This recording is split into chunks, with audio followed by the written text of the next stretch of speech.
takip ng kaldero ang tumama sa puwetan ni Pablo nang magising siya. Nakita niyang patawa-tawa ang kakambal niyang si Panyang habang nakatayo sa labas at may hawak na sandok. Hindi niya alam kung bakit ito nakangiti.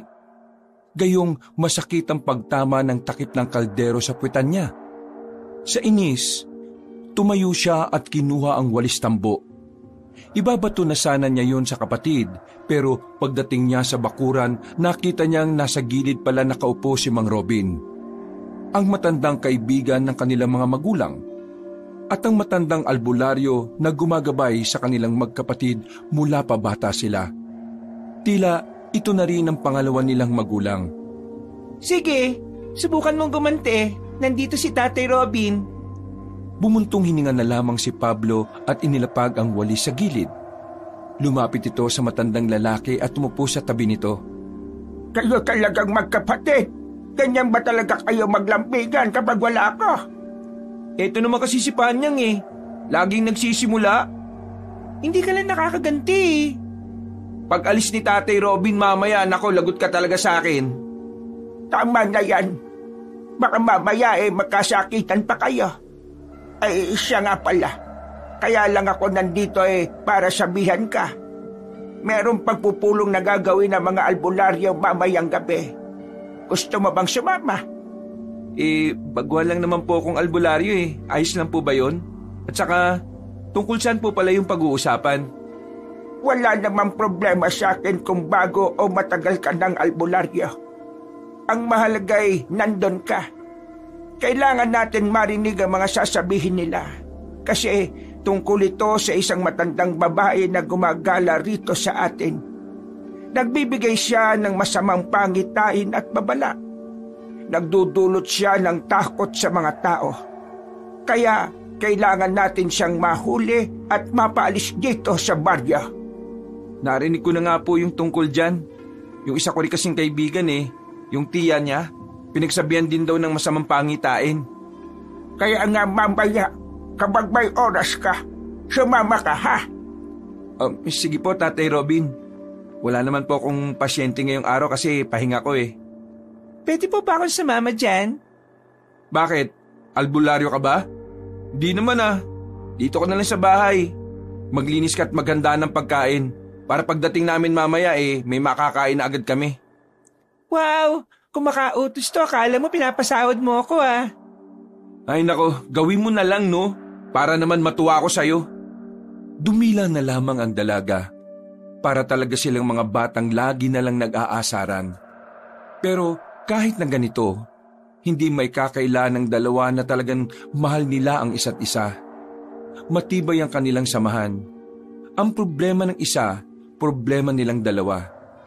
Ganun lang talaga sila makisama sa isa't isa. Medyo sakitan. Pero pagdating sa mga seryosong bagay, maaasahan nila ang isa't isa. Mabilis na lumipas sa mga oras at paalis na rin si Pablo ng bahay nila. Simpleng maong at t-shirt lang ang suot ng binata. Bago siya umalis, siniguro muna niyang nakapaglinis na ng bahay ang kanyang kakambal.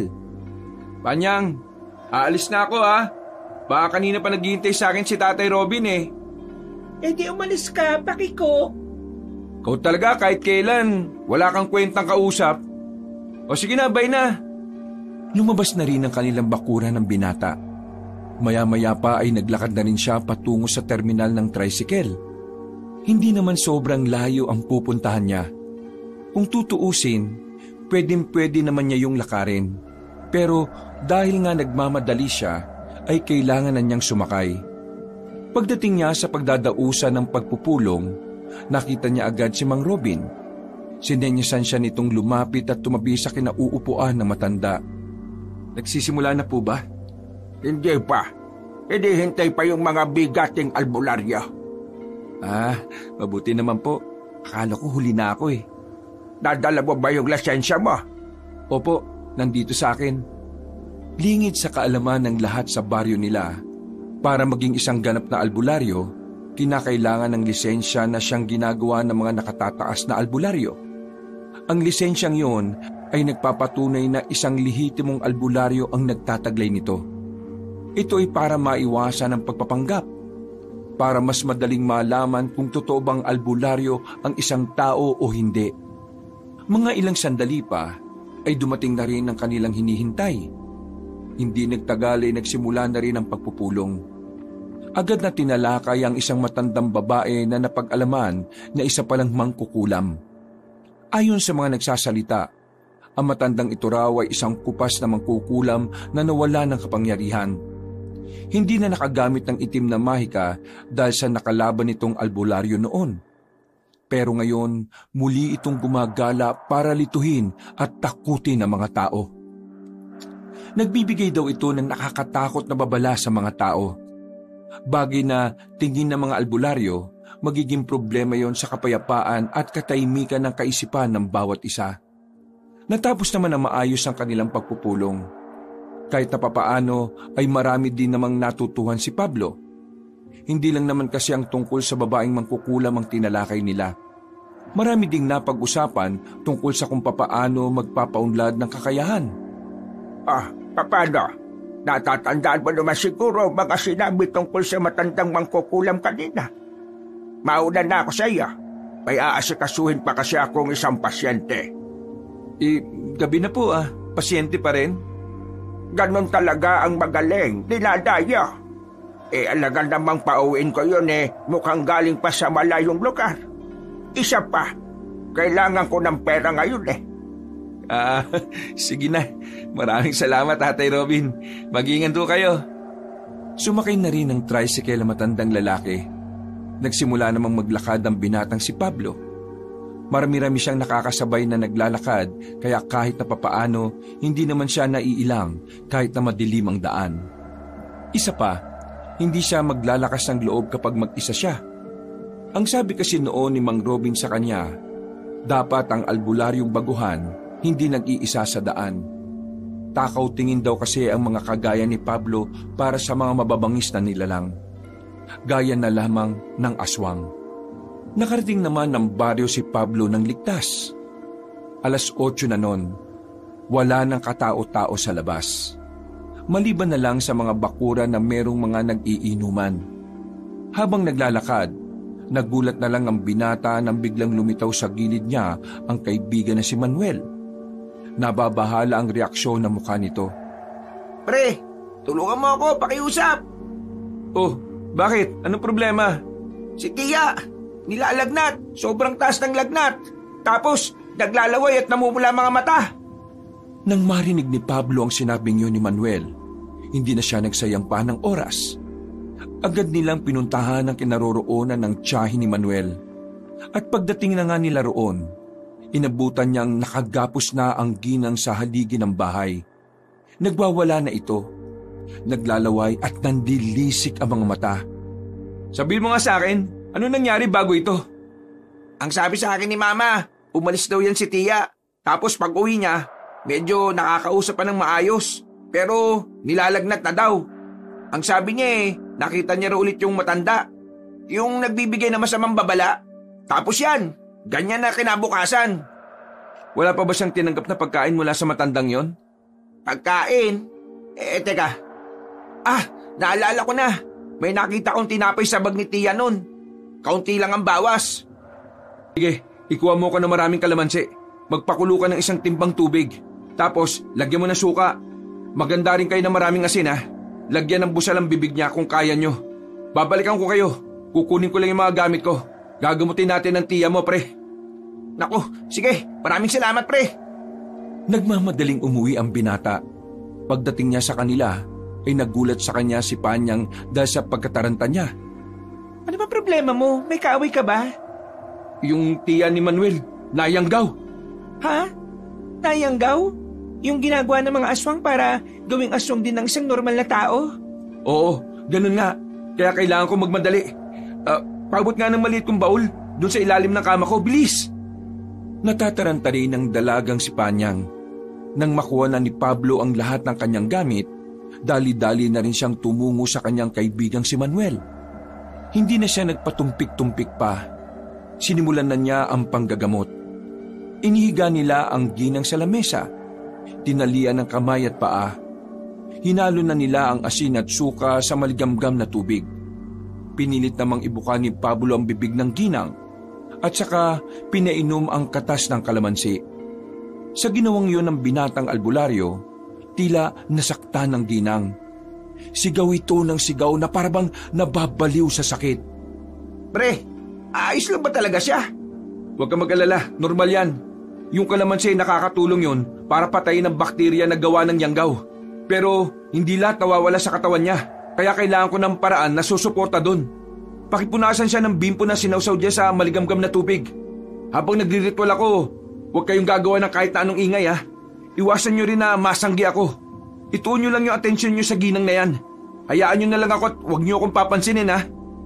Sinimulan na ni Pablo ang kanyang pagriritual. Noong mga sandaling yon, ginamit na niya ang kailan lang niya natutunan.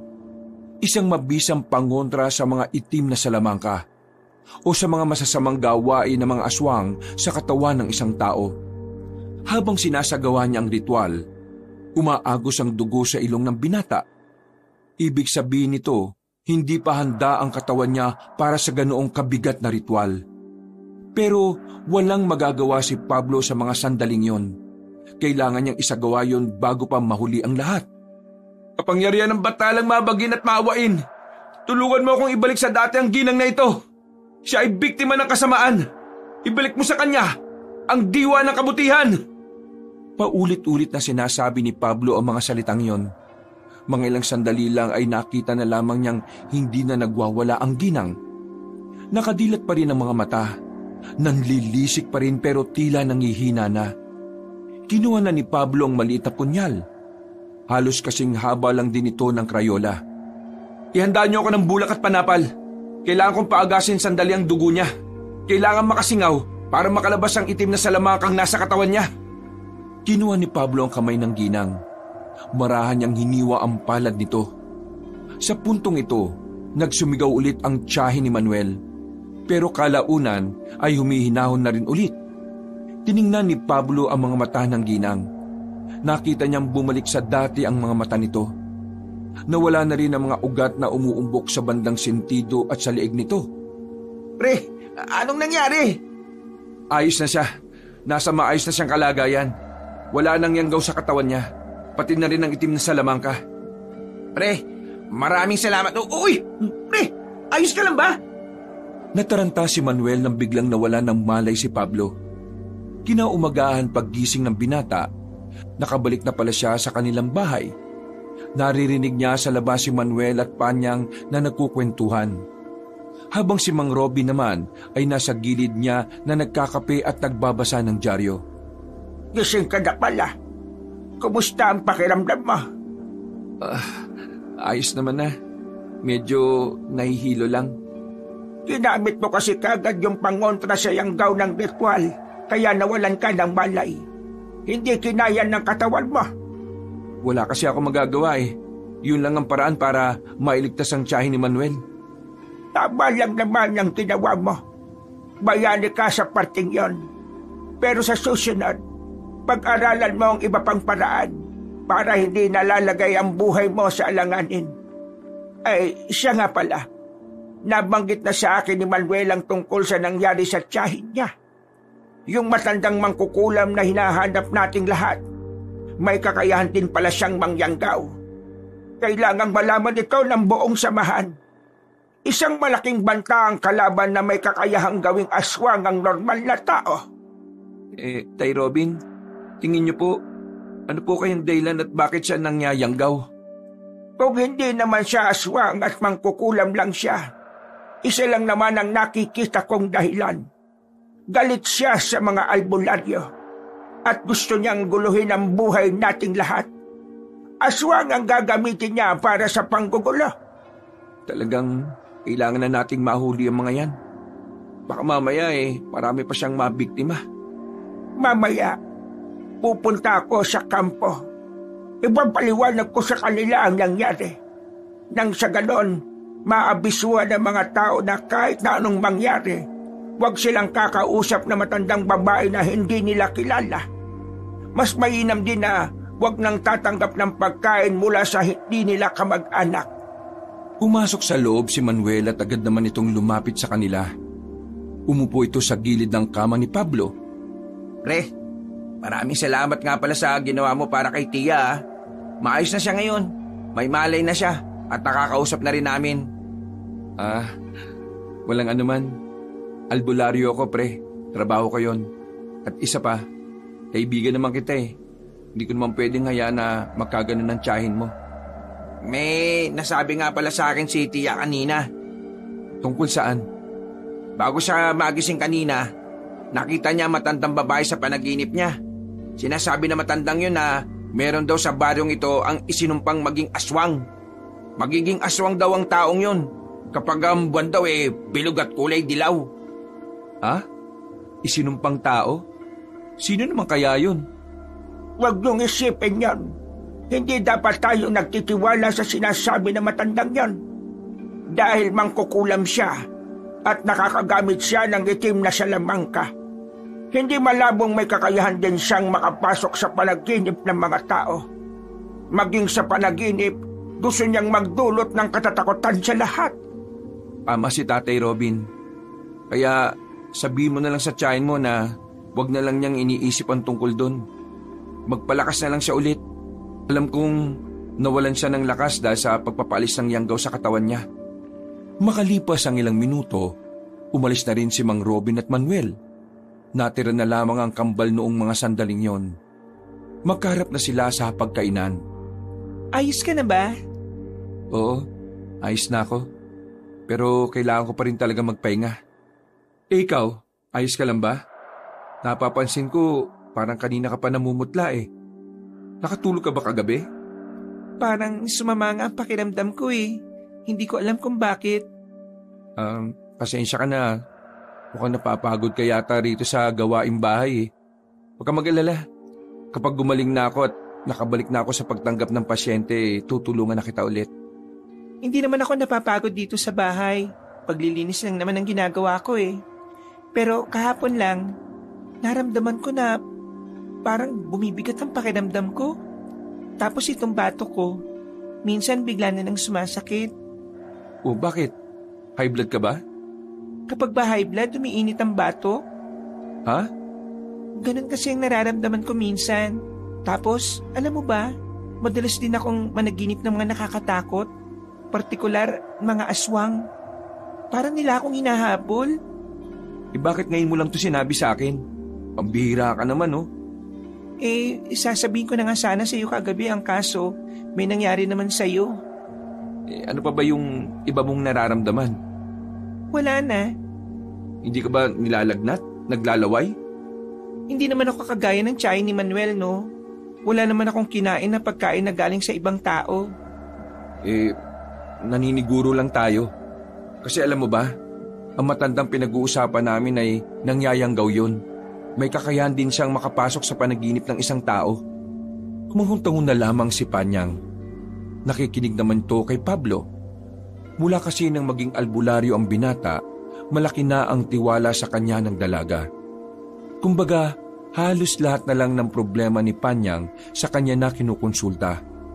Kahit nga minsan may mga problema itong hindi naman konektado sa pagiging albularyo. Mamaya nga pala, aalis ako ah. Saan ka na naman pupunta? Kay Bandong. Ano na naman bang problema ng isang yun? Magbabayad ako ng utang. Nakalimutan mo na bang pinuutang niya tayo nung nakaraang buwan? Pwede bang sumama? Sigurado ka bang gusto mong makita si Bandong? Oo naman. Bakit naman hindi? Tropa naman kaming dalawa. Mag-iisang buwan na rin kasi 'di ba na hindi natin siya nakikita? Ano naman? Wala lang. Ang weirdo mo. Kumain ka na nga lang. Dami pa kasing sinasabi eh. Ikaw kaya maraming sinasabi dyan. Akin na yung sap-sap. Bigay sa akin ni Manuel yan eh. Ito. Kunin mo sa bibig ko. Bigla na lamang sinubo ng dalaga ang sapsap sa bibig nito. Napanganga na lamang si Pablo. Paborito kasi ng binata ang sapsap. At talagang hinintay niyang mabigyan siya ng kanyang kaibigan. Pero ang kanyang pagkasabik ay gumuho na lang bigla. At malungkot niyang pinagmasdan ng sapsap na unti-unting nadudurog sa bibig ni Panyang. Ay nako, huwag kang hihingi sa akin ng pera ah. Kung naman ang iyakin mo. O ito na kainin mo. Kinuha ni Panyang ang 4 na sapsap na nasa ilalim ng kanin nito. Napakamot na lamang sa ulo si Pablo. Tibay mo rin no? Kakakwento ko, di ko napapansin na may tinatago ka na pala dyan sa ilalim ng kanin mo. Parang di mo ako kilala. Pagdating sa pagkain, magaling ako magtago. Di ba nga, yung suman mo, 1 buwan bago mo nakita, balat na lang. Natawa na lamang ang dalaga at si Pablo. Ganon silang dalawa kung mag-usap. Para bang magbarkada lang. Pero sa ganoong paraan, mas lalong tumitibay ang kanilang samahan bilang magkapatid. Makalipas ang mga araw, naging maayos na rin ang pakiramdam ni Pablo. Balik pang gagamot na siya sa mga kabaryo nila. Mas naging abala pa dahil tumatanggap na rin siya ng pasyente mula sa ibang baryo. Dahil dito, halos wala ng pahinga ang binata. Hindi man lang siya makatayo sa kinauupuan niya dahil ang haba ng pila sa labas. Kung wala nga lang siyang limitasyon sa panggagamot, baka inabot na siya ng umaga. Dakong 5:00 ng hapon ay pinaalis na nila ang iba pang magpapagamot. Sinimulan na rin nila ang pagliligpit ng kanilang mga gamit. Gawin mo na kayang 3 araw ang pahinga mo sa panggagamot. Tingnan mo sarili mo, mukha ka nang napapabayaan. Pumapayat ka na rin kasi wala ka ng oras kumain. Kaya ko pa naman Tsaka, ito lang naman ang pinagkakakitaan natin. Kapag hindi tayo kumayod, wala tayong kikitain. Ikaw naman kasi, sabi ko naman sa iyo magtatrabaho na rin ako, ayaw mo naman. Kapag nagtrabaho ka, di wala na akong kasama. Sino katulong ko dito? Sino mag-a-assist sa akin? Ay nako, alagaan mo naman kasi yung sarili mo. Tingnan mo, kambal tayo pero mas kamukha mo pa yung paa ko ngayon Ay, siya nga pala. Naalala mo ba nung pumunta tayo kay Bandong para magbayad ng utang? Oo, bakit? Anong meron? Para kasing nangangayayat siya Diyos ko naman, ikaw nga namayat din naging issue ba sa kanya? Hindi. May iba kasi akong kutob sa pagpayat niya. Ibang kutob? Ano naman? Hindi ko alam. Basta, hindi ko pa sigurado. Mabuti pa, iligpit mo na muna ito. Pupuntahan ko si Bandong. Ang galing mo rin talaga, no? Sige na, bibilan na lang kita ng siopaw pagbalik ko. Agad na tumayo ang binata at lumabas ng kanilang bakuran. Dinaanan na muna niya si Manuel para magpasama sa kaibigan. Mabuti naman at naroon lang din ang lalaki. Habang naglalakad sila patungo sa bahay nila Bandong, merong kinwento si Manuel sa kanya na talaga namang nakapukaw ng kanyang pansin. Pre, napansin ko nung nakaraan si Bandong. Parang namumutla siya tapos nangangayayat na. Oo, napansin mo rin pala yun. Yan nga rin ang dahilan kung bakit magpapasama ako sa iyo Gusto kong malaman kung ayos lang ba talaga siya. Ang weirdo nga pre, nung subukan ko siyang kausapin, tumawa lang siya sa akin, tapos parang aligaga yung mata. Hindi kaya pare, nayanggaw din siya. Hindi naman ganun ang sintomas ng yanggaw Iba ang kutob ko. O bakit? Ano bang iniisip mo? Basta, puntahan na lang natin siya ngayon para malaman natin. Mabilis silang naglakad patungo roon. Kaya naman nakarating sila kaagad. Hindi nila inabutan ng binata roon. Ang sabi lang ng kapitbahay, umalis na naman na parang balisa ang itsura ng muka. Hindi raw mapakali ang mga mata.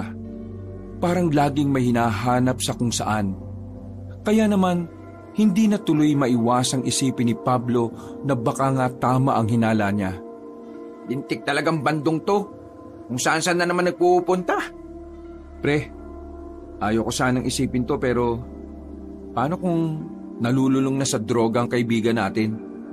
Ha? Paano naman mangyayari yan? Ang bait ng tao ni Bandong Pre, hindi mo naman ako masisisi na maisip ko to. Mula nang mapahiwalay siya sa tropahan natin Sino na ba mga naging kasama niya? Mga siraulot lasenggo. Tapos, puro bisyo, di ba? Sa bagay, may punto ka rin naman. Pero, wag na muna siguro tayo mag-isip ng ganyan, pre. Pagkatiwalaan natin ang kaibigan natin. Napapailing na lamang si Pablo. Wala silang napala noong mga sandaling yon.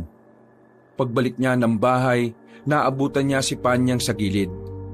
Ngumunguya ng mangga habang nakatulala. Hindi pa nga siya nito namalayan kung hindi niya ito kakalabitin. Uy, bakit tulala ka dyan? Anong problema? Ha? Tulala ka na naman. Anong iniisip mo? Yung matanda. Matanda? Sinong matanda? Yung matandang babae. Medyo gusgusin. Lumapit siya sa akin kanina eh. Sinabihan niya ako na magiging miserable daw ang buhay ko dahil sa sumpa. Mabubuhay daw ang sumpa sa katauhan ko kapag binalot at nilamon daw ako ng galit. Panyang, may pinakain ba siya sa'yo? Nahawakan ka ba niya? Pinakain? Wala naman. Gusto niya akong hawakan pero lumayo ako sa kanya. Pagkatapos naman niya magsalita umalis na rin kagad siya. Tumatawa pa nga na parang nababaliw eh. Hindi mo dapat siya kinausap, Panyang eh. Ha? Bakit? Siya ba yung matandang sinasabi ni Tatay Robin? Oo, siya nga. Siya yung kupas na matandang mangkukulam. Hindi na siya nakakapangulam. Pero nagagamit pa rin niya yung itim na salamangka sa ibang paraan. Gaya ng yanggaw na nangyari sa tiyahin ni Manuel. Wala naman nangyari sa akin ah. Meron. Tingnan mo nga tulala ka kakaisip sa sinabi niya, di ba? Ginugulo niya ang isip ng mga tao. Nagsasabi siya ng mga bagay na wala namang katotohanan. Naisip ko lang din naman yun. Pero wala naman sa akin yung mga sinabi niya eh. Sumpa-sumpa, ganda kong ito, sinumpa ko. Ano ba naman yun? Basta sa susunod na makita mo siya, wag mo na siyang kakausapin. Naintindihan mo ba ako? Oo na. Lahat na lang na matandang babae dito hindi ko kakausapin para sure. Basta seryoso ako Ako rin naman eh. Hindi ko lang kasi talaga namukaan. Kapag nagsasalita kasi siya, mas napapatingin ka sa bibig niya eh. Ginagamitan ka niya siguro ng hipnotismo. Buti na lang hindi ka nadala. Pero nakita mo ba siya kung saan siya dumaan? Hindi eh. Hindi ko nga rin alam kung saan siya nagpunta. Basta nung naglakad na siya palayo, parang nablangko na yung utak ko. Huminga na lamang ng malalim si Pablo. Nakaramdam siya ng kaunting pagkabahala para sa kanyang kapatid. Para sa proteksyon ng dalaga, meron siyang ipinasuot sa bewang nito na isang pangontra laban sa masasamang elemento. Isinuot naman yon ni Panyang. Kinabukasan, agad niyang isinumbong kay Mang Robin ang nangyari. Inilapit na rin naman nila ang bagay na yon sa mga mas nakatataas. Pero kahit na nagparonda sila, walang nahagilap ang mga albularyo. Kahit anino na matandang yon ay hindi nila nasilayan. Bagay na naging malaking palaisipan para sa kanilang lahat. Wala silang makuhang paliwanag kung bakit parang bigla-bigla na lang nawala ang matanda. Tapos bigla-bigla na lang din itong lilitaw sa kung saan-saan. Lumipas pa ang mga araw, naging alerto si Pablo sa maaaring paglapit na matanda sa dalaga. Dakong 6:00 ng gabi, habang katatapos lang magsarado ang pagamutan nila, isang matandang babae ang pumasok sa kanilang bakuran. Alam ni Pablo na ang matandang yon ay ang matandang mangkukulam. Pero sa hindi niya malamang dahilan, nagtataka siya kung bakit parang ayos lang sa kanya na naroon ang matanda. Para bang kahit alam niyang masamang nilalang yon, binabaliwala ito ng utak niya. Uy, siya yung matandang nakausap ko nung nakaraan. Akong bahala, kakausapin ko. Akala ko ba hindi natin siya kakausapin? Basta, diyan ka lang. Bagyang lumapit si Pablo sa matandang babae na nakangiti ng malapad. Kita pa ang nag-iisa nitong ngipin sa baba. Tapos na po yung panggagamot ko. Pwede na ho kayong umalis. Isang pangyayari ang babago sa buhay niyong magkapatid. Ang magkasundo ay mag-aaway. Ang magkabati ay magpapatayan. Ang magkapatid ay magkakalimutan. Ang magkapatid ay... Pablo! Hindi mo ba paalisin na matandang yan? Hoy Pablo! Nakikinig ka ba sa akin? Nakatayo lamang si Pablo ng mga sandaling yon. Naririnig niya ang lahat ng sinasabi ng matanda. Pero wala siyang naging tugon doon. Tila ba hinahayaan na lamang nito ang lahat ng bibigkasin na matanda sa kanila. Tuluyan na siyang nahipnotismo na matandang babae. Ikaw, Iha, ihanda mo ang sarili mo dahil malapit nang magbago ang takbo ng iyong buhay. Umalis na kayo. Weirdo na mga sinasabi ninyo. Akala mo ba magpapaloko ko sa mga pinagsasabi nyo? Manigis kang matanda ka. Ang mga naririnig mo mula sa akin ay pawang katotohanan lamang.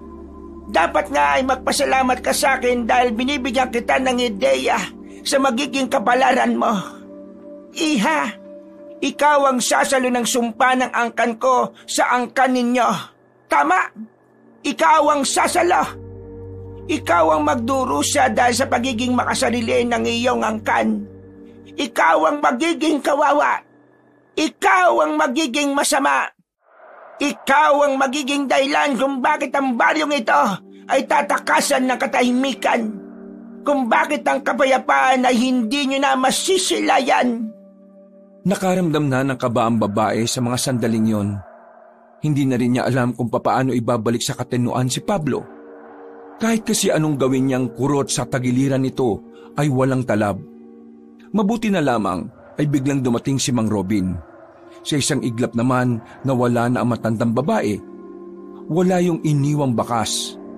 Nakita agad ni Mang Robin na parang nakatulala si Pablo. Kaya sinampal niya ito ng malakas at hinipan sa bunbunan. Anong nangyari dito? Tay Robin, kanina nandito yung matanda. Kinausap niya si Pablo sandali tapos naging ganyan na siya. Nahipnotis mo siya? Muling sinampal na matandang lalaki ang binata. Paulit-ulit din itong hinipan ng bumbunan ni Pablo. Kalaunan ay nakabalik na rin naman ito sa katinuan. Ha? Anong nangyari? Nasaan yung matandang yun? Wala ka ba talagang alam? Hindi, wala. Alam ko ang mga sinabi niya, pero wala lang talaga akong kontrol sa sarili ko. Pablo, hindi ka dapat tumingin sa mga mata niya. Nahipnotis mo ka niya. Albularyo ka pa naman. Dapat alam mo mga bagay na yon. Hindi ko na naisip yun, Tatay Robin. Nung bigla na lang kasi siyang lumitaw sa bakuran namin, ganun na nangyari. Parang hindi pa kami nakakaharap nahipnotismo na niya ako. Hindi na maganda ito. Kailangan talaga nating maalarma. Sumama kayong dalawa sa akin. Doon na muna kayo mamalagi sa bahay ko. Mas malalakas ang pangontrang naroon kaysa rito.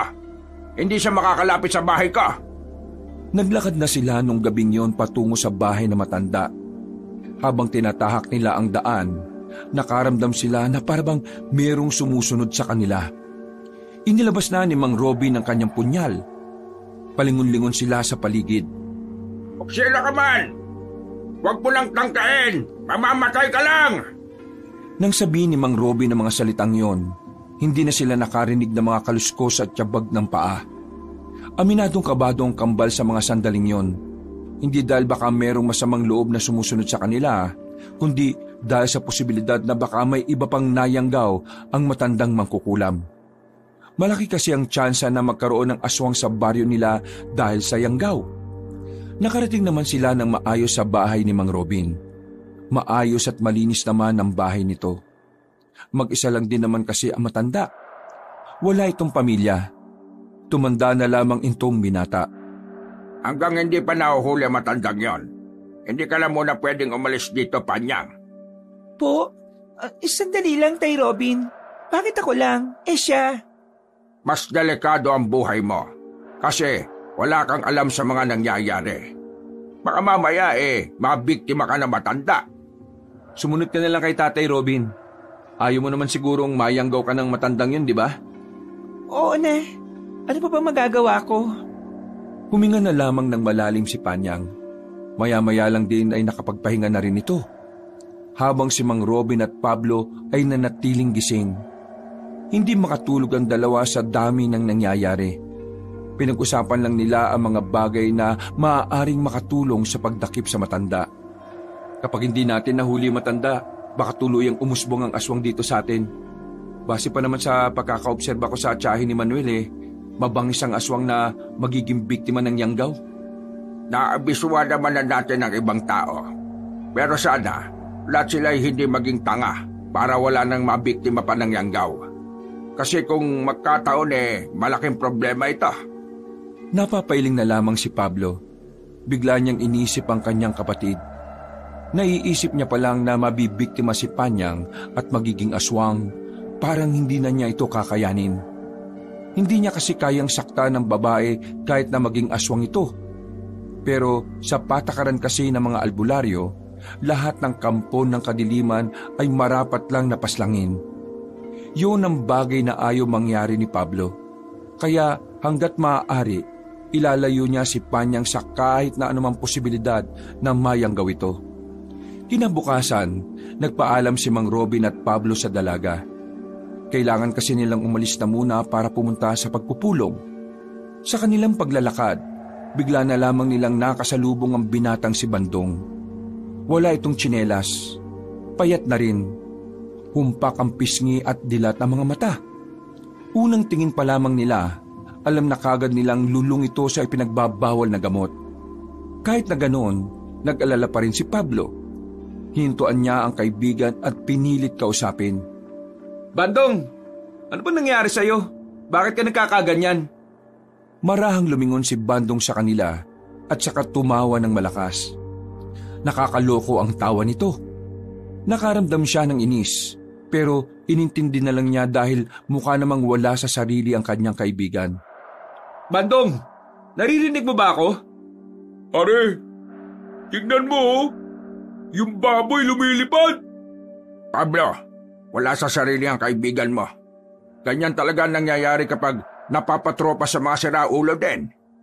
Gusto mo bang sumama sa ulap? Para tayong nakalutang sa langit. At alam mo ba, pre? Ang sarap ng babaeng yun.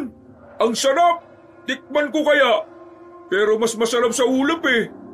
Hihiga ako sa ulap. Kasama ko mga anghel. Nung nakaraan, ayos ka pa pre ah. Pambira ka naman oh.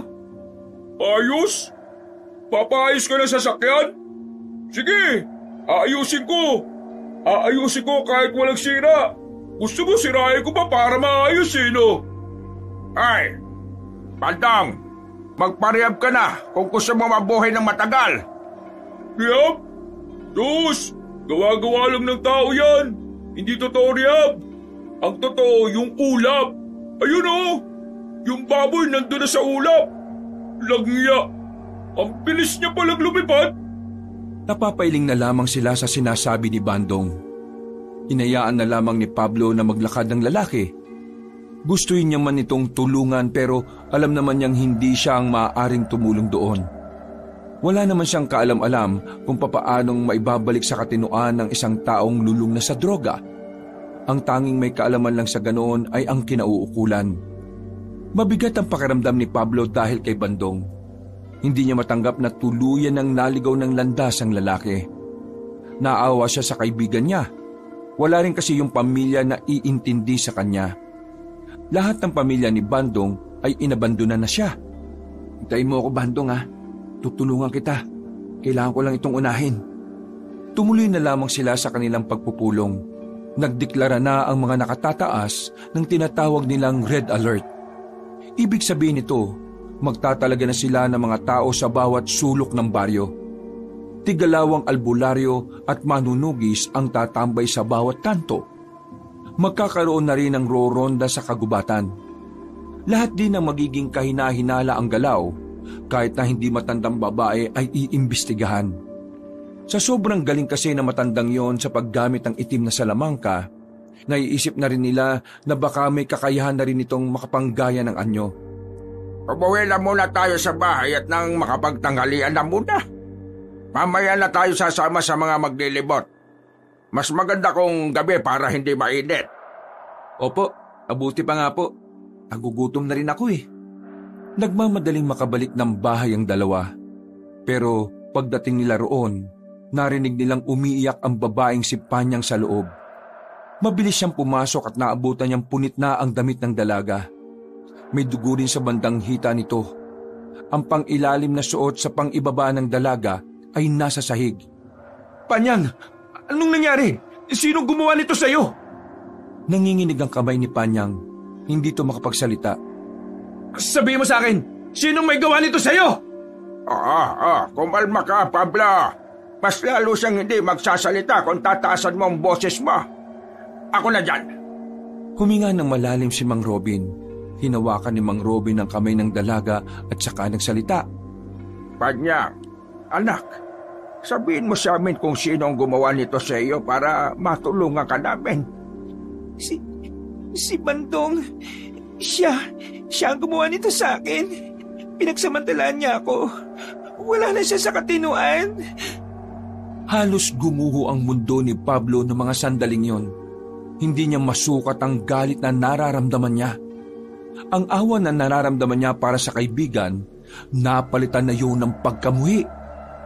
Bigla na lang siya pumasok at ginawa niya sa akin itong kababuyan niya. Marumi na akong tao. Sobrang dumi kong tao. Papatayin ko siya. Pablo, saan ka pupunta? Hey, Pablo! Dahil sa galit, hinugot ni Pablo ang kanyang itak at lumabas ng bahay. Hindi na niya naririnig pa ang tawag sa kanya ni Mang Robin.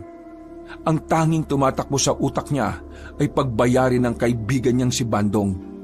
Ang kaibigan niyang lulong sa ipinagbabawal na gamot. Bumalik siya sa kanilang baryo. Pinunta niya si Bandong sa bahay nito sa pag-aakala na naroon yon. Pagpasok niya sa bahay, ang naabutan na lamang niya doon ay mga pinsan ni Bandong. Mas lalo siyang nagalit dahil hindi niya maiganti ang kanyang kapatid. Natagpuan na lamang niya ang sarili niyang inaawat na siya ni Manuel. Hindi na niya namalaya na nasa tabi na pala niya ang kaibigan niya. Uy! Ano ba nangyayari sa inyo ni Bandong? Ha? Bakit mo siya papatayin? Wala na sa sarili si Bandong. Pinagsamantalaan niya si Panyang, pre. Pinaboy niya. Ha? Ano?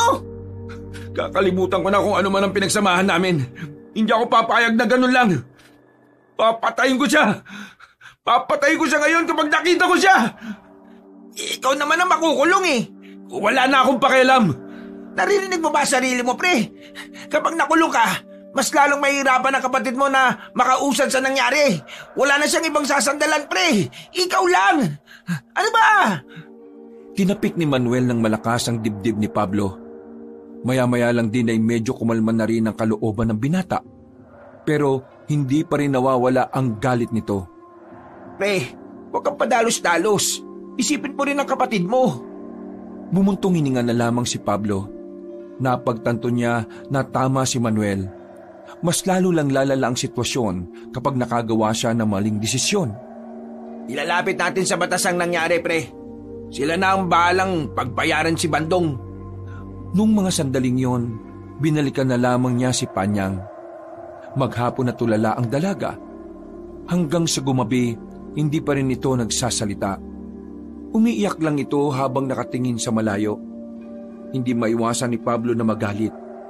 Lalo na kapag nakikita niyang nahihirapan na ang kanyang kapatid.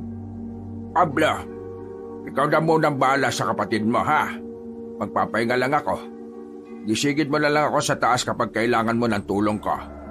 Sige po, Tatay Robin. Maraming salamat po. Tinapik siya ng matanda sa balikat. Naglakad na rin ang matanda paakyat ng hagdanan. Mga ilang sandali lang nahiga na rin si Panyang sa sala. Hinayaan na lamang niya yun doon. Habang siya naman ay nakaupo lang sa harapan ng pintuan. Buhay na buhay ang diwang nagbabantay. Sa kalagitnaan ng kanyang pagmumuni-muni, bigla na lamang niyang narinig ang tinig ng matanda. Hindi niya alam kung saan nagmumula ang boses na yon. Pero parang ibinubulong lamang sa kanya. Bubuhay na ang sumpa ng kapatid mo dahil sa galit at buot na kanyang nararamdaman. Muling magiging aktibo ang sumpa. Ang sumpa na inakala ng mga ninuno mo na matitigil na.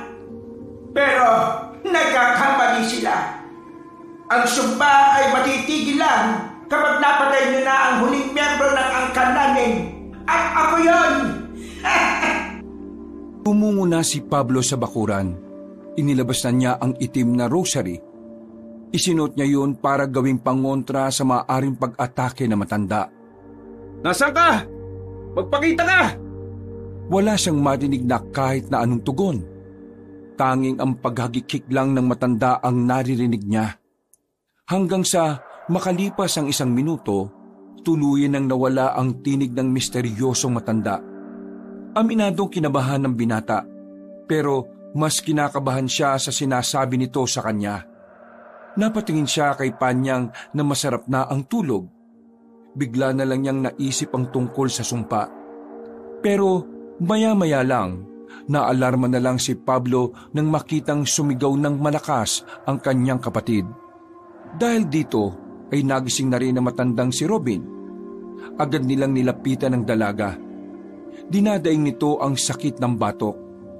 Nang tingnan nila ang batok ng babae, nakita nila na nangingitim na yon. Meron na ring ugat na umuumbok doon. Panyang, anong problema? Papatayin ko siya! Papatayin ko si Bandong! Hindi ko siya mapapatawad! Lalapit na sana si Pablo sa kanyang kapatid, pero bigla na lang itong nangisay. Naririnig nila ang pagtunugan ng buto nito. Nakita na rin nila ang pagiging itim ng mga mata nito. Humaba rin ang kuko nito at naglalabas na rin ng nakakatakot na boses. Hindi pa rin pala napuputol ang sumpa! Panyang! Tulungan mo ako! Itatali natin siya habang hindi pa siya tuluyang nagiging aswang! Nagiging ano? Mamaya ka na magtanong! Tumulong ka na muna sa akin! Agad na kinuha ni Pablo ang makapal na lubid sa likod bahay. Pinagtulungan nilang itali sa haligi ang dalagang si Panyang. Nang maitali na nila yon, ay saktong tuluyan na itong naging aswang. Tay Robin, sabi mo sa akin, anong ibig sabihin nito? Ano yung sinasabi mong hindi pa rin nawawala ang sumpa?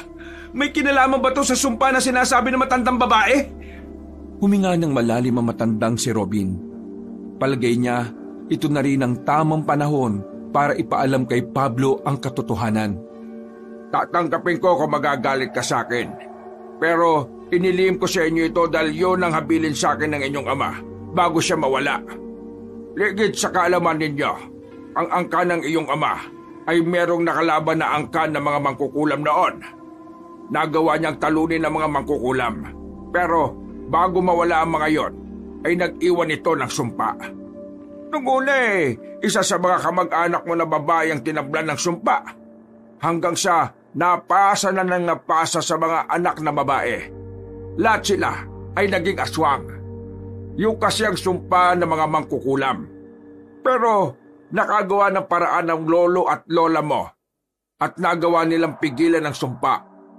Pinatay nila ang mga natitirang miyembro ng angkan ng mga mangkukulam. At pagmula doon, hindi na muli pang natuloy ang sumpa. Pero ngayon, mukhang ang matandang nakakausap mo ay ang uling miyembro ng angkan ng mga mangkukulam. Dahilan para muling magpatuloy ang sumpa. Mawawala lamang ang pagiging aswang ni Panyang kapag nawala na rin ang matandang yon. Ang bira naman Bakit ngayon nyo lang sinabi sa akin to? Sana noon pa, para kahit na papaano may magagawa ko para pigilan ito. Sinunod ko lang din naman ang habilin ng mga magulang mo. Kung ako lang ang tatanungin matagal ko nang gustong sabihin sa iyo. Pero naisip ko rin, kung noon ko pa sinabi, mapapadali ang pagiging aswang ni Panyang. Dahil alam ko na kapag nalaman mo ng maagang tungkol dito, hahanapin mo ang mangkukulam. At kapag nagtagpo kayong dalawa, mas madali nang mangyayari ang sumpa. Wala na bang ibang paraan para makabalik siya sa dati? Wala na. Ang taging paraan, paslangin ang matanda. Itinago nila ang tungkol kay Panyang. Lumipas sa mga araw, hindi pa rin nahahanap ang matandang mangkukulam. Habang si Panyang naman, hindi na rin nakabalik sa dati. Ni hindi na rin sila nito nakikilala. Para na itong mabangis na hayop. Dahil sa awa, naisipan ni Pablo na pakainin na ng hilaw na karne ang kanyang kapatid. Inaprubahan naman ito ni Mang Robin. Dahil kung hindi makakakain ng dalaga, mamamatay rin ito sa gutom. Gutom na gutom si Panyang. Isang buong manok ang kinain nito. Hindi pa tumatagal ng 5 minuto, naubos na ang manok.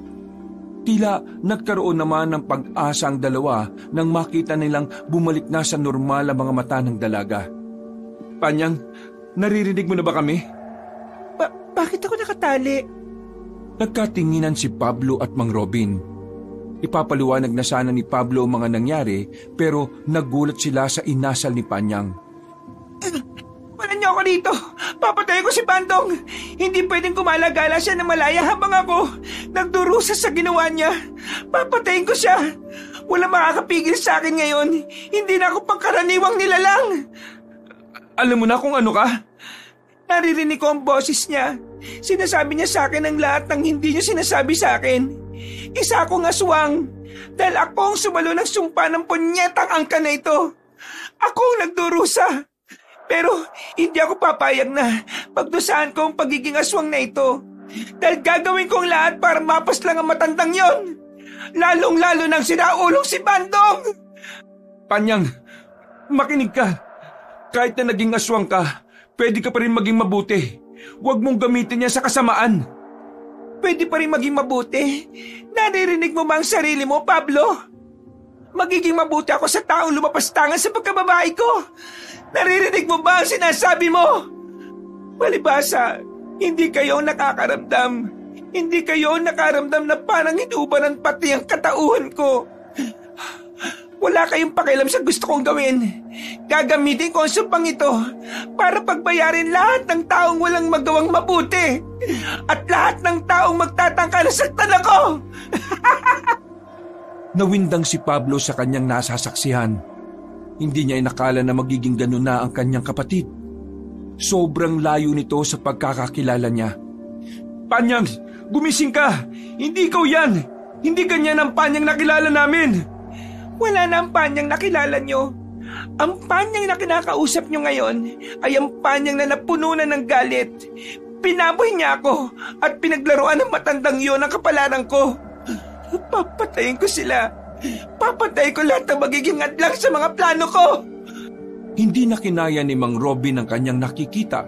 Kaya naman hinigit na nito si Pablo palabas ng bahay. Pablo, iba na takbo ng utak ng kapatid mo. Talagang tuluyan ang nananalaytay ang utak ng isang aswang sa kanyang buong pagkatao. Nakilala na niya tayo, pero dahil sa pagiging mabangis, ang tanging nasusunod na lang para sa kanya ay ang sarili niya. Kailangan din natin mag-ingat. Pwede rin niya tayong masaktan. Hindi magagawa ni Panyang sa atin yon. Kilala niya tayo at kaya lang niya sinasabi yon dahil sa ginawa sa kanya ni Bandong. Gilat mo nga mga mata mo. Alam mo na ang aswang ay hindi kailanman nakakapag-isip ng tama. Napag-aralan natin yan, Pablo. Alam mo yan. Kaya si Panyang, hindi natuwid ang kaisipan niyan. Isa lang ang alam kong dapat natin gawin. Patayin ang mangkukulam para mawala na rin ang pagiging aswang ng kapatid mo. Napabuntong hininga na lamang ang binata. May punto naman si Mang Robin kaya hindi na niya ito kinontra pa. Makalipas ang ilang oras, nanatili pa rin sa loob ng bahay si Panyang. Hindi nila yon magawang pakawalan kahit na nakakausap na nila ito. Batid nilang kapag nakalaya si Panyang, katapusan na ni Bandong. Kahit na masama ang ginawa ni Bandong, iniisip pa rin nila ang kapakanan ng dalaga. Sa oras kasi na makalabas ito ng bahay na yon, magiging mahirap ang buhay ni Panyang sa kamay ng mga albularyo. Dakong 8:00 ng gabi, nakatulog na si Mang Robin at Pablo. Kampante naman silang hindi makakatakas si Panyang dahil mahigpit ang pagkakagapos nila. Makapal din ang lubid nito. Pero dakong mga bandang 12:00 ng gabi, nagulat sila sa malakas na kalabog. Binagsak ang gate ng bakuran nila. Dahil yari sa yero yon, agad nilang narinig at agad din naman silang napabangon. Pagtingin nila sa pinagtatalian ng dalaga, wala na roon si Panyang. Naalarma sila at dali-daling lumabas at nanlalaki ang kanilang mga mata nang makita ang dalagang nasa bakuran. Bitbit ang ulo ng isang lalaki. Umaagos pa ang dugo nito. Duguan din ang bibig ng babae at meron pang ninunguya. Ha? Panyang! Wala na ang kaibigan nating Manyakis. Wala na si Bandong. Pinaranas ko na sa kanyang impyerno. At ang sarap pala ng laman ng tao. Ang sarap ng bituka ni Bandong kahit na parang amoy droga. Abla, ihanda mo ang sarili mo! Napatingin si Panyang kay Mang Robin. Nagsalubong ang kilay nito at hinampas sa gilid ang ulo ni Bandong. Ihanda ang sarili? Bakit? Kakalabanin niyo ba akong dalawa? Iha, alam kong nakikilala mo pa kami. Kaya alam mo na gagawin lang namin ang tama. sakaling may gawin kang mali. May gagawin ako mali? Depende kung pipigilan niyo ako. Yun ang pagkakamali niyo. At ang mali, dapat dinadagdagan pa ng isang pagkakamali. Wala na sa kayusan ng isipan mo, Panyang. Alam kong galit ka dahil sa naging kapalaran mo. Pero ang tunay na kalaban natin dito ay ang matandang mangkukulam. Ang miyembro ng angka na naglagay ng sumpa sa angka natin. Siya ang kailangan mong paslangin. Siya! Siya ang susi para makawala ka sa sumpa ng pagiging aswang mo. Hindi. Wala na akong pakialam sa kanya. Dahil napagtanto ko, mas masarap pala ang buhay na ganito. Malakas ako. Walang makakapigil sa akin. Lahat ng gusto ko'y magagawa ko. Masarap maging aswang. Hindi ako nagsisisi. Panyang naman, alalahanin mo na lang lahat ng pinagsamahan natin. Yung mga kabataan natin. Di ba sobrang malapit tayo sa isa't isa? Ang dami pa nga nating pangarap na gustong maabot eh. Yun ang isipin mo. Huwag kang magpapatalo sa tawag ng pagiging aswang na yan. Isa kang tao. Kailangan mo magpakatao, Panyang. Hindi. Kalimutan mo na ako. Magmula ngayon, hindi niyo na ako pwedeng pakialaman. At kapag sinubukan niyo akong pakialaman, wala akong magagawa kundi pati kayo'y paslangin ko. Tumalo ng mataas si Panyang palabas ng bakuran. Hindi na rin yun hinabol pa ni Pablo. Napaupo na lamang siya sa gilid. Naiyak na lamang at hindi alam ang gagawin. Mga ilang minuto lang, inilibing nila ang ulo ni Bandong sa bakuran nila. Nang maging kalmado na ang binata, pinuntahan nila ang mga nakatataas sa kanilang samahan.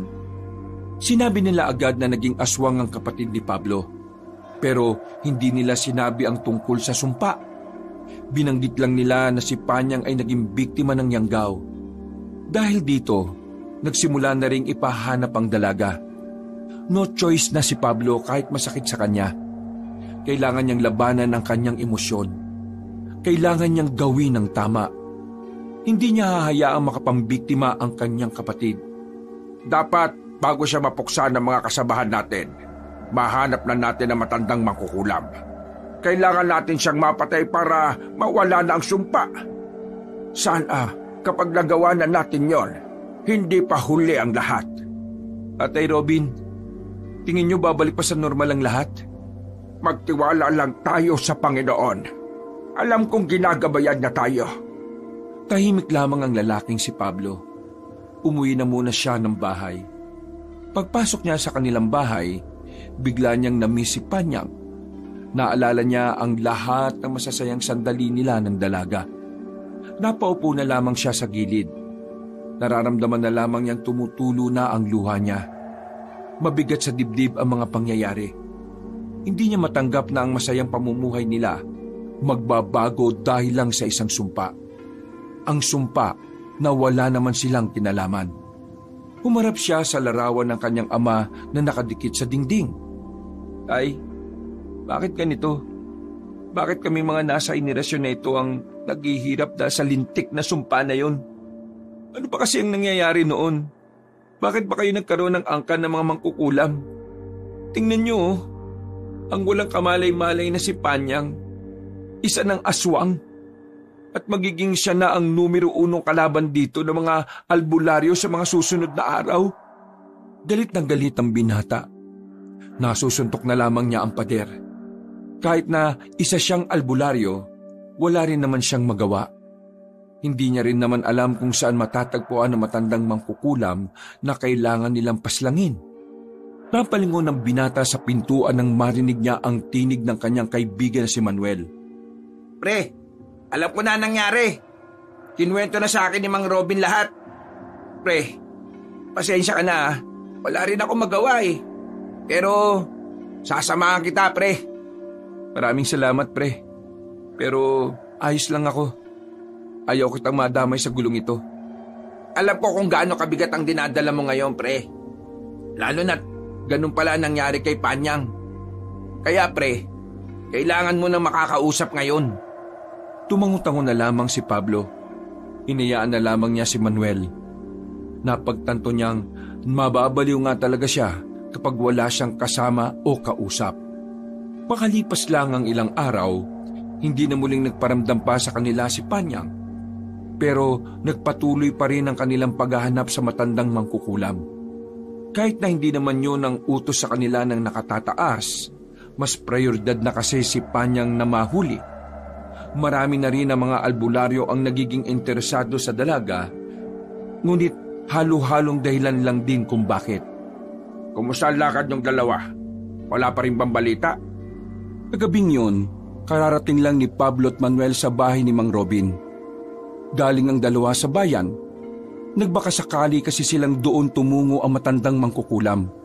Pero sa kasamaang palad, hindi naman nila yon mahanap.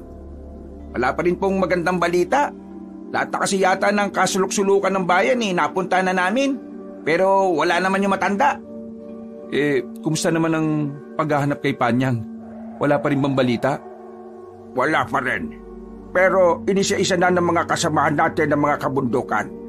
Teka, hindi ka na ba natanggap ng pasyente? Ang daming naghahanap sa'yo kanina. Sa gulo ng utak ko, baka wala rin ako magawang tama sa mga pasyente. Baka salip na gumaling sila lumala pa yung kondisyon nila. Naiintindihan naman kita. Minsan talaga kailangan nating magpahinga. Lalo na kapag wala sa magandang kondisyon ang utak natin. Di bale, pumasok na tayo. Kumain na lang muna tayo at may inihanda akong laing. May kanin din, bagong saing. Kumain na kayo. Sakto! Maraming salamat po, Mang Robin! Tulala at hindi nagsasalita si Pablo habang kumakain sila ni Manuel. Walang naririnig si Pablo kahit na daldal naman ng daldal ang kanyang kaibigan. Masyadong okupado ng mga pangyayari ang kanyang utak. Uy pre, nakikinig ka ba sa akin? Ha? May sinasabi ka ba? Ay nako, yaman mo na nga yun. Hindi naman mahalaga. Kinabukasan ng umaga, ginising sila ni Mang Robin. Masamang balita ang nakaabot sa kanila. Nanlalaki ang mga mata ng matandang lalaki at baka sa mukha nito ang pagkabahala. 15 kataong natagpo ang patay sa gubat.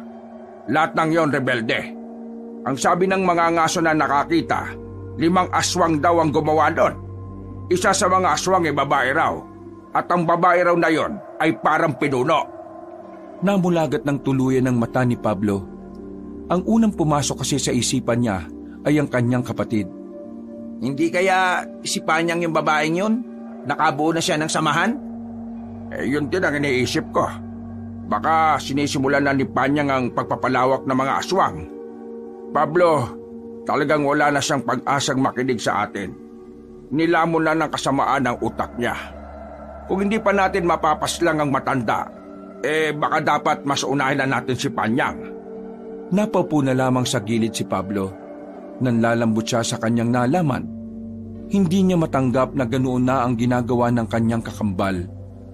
Pre, alam kong mahirap sa'yo. Pero pre, kailangan natin siyang pigilan. Kapag nakapagparami si Panyang, siguradong maraming buhay ang mawawala rito sa atin. Aswang na si Panyang. Hindi na siya ang Panyang na nakilala at minahal natin, Pablo. Isipin mo na lang na gagawin natin to para makapagpahinga na siya. Maraming salamat. Sige, magmula ngayon, ituturing ko na siyang aswang na mapanganib sa buhay ng lahat. Nagpunas ng luha ang binata. Kinuha na niya ang kanyang itak sa gilid. Hinasa niya yon. Kinuha na rin niya ang latigo na yari sa buntot pagi. Pati na rin ang mga borloloy niya sa katawan na di umano ay ginagamit niya ito laban sa mga masasamang elemento.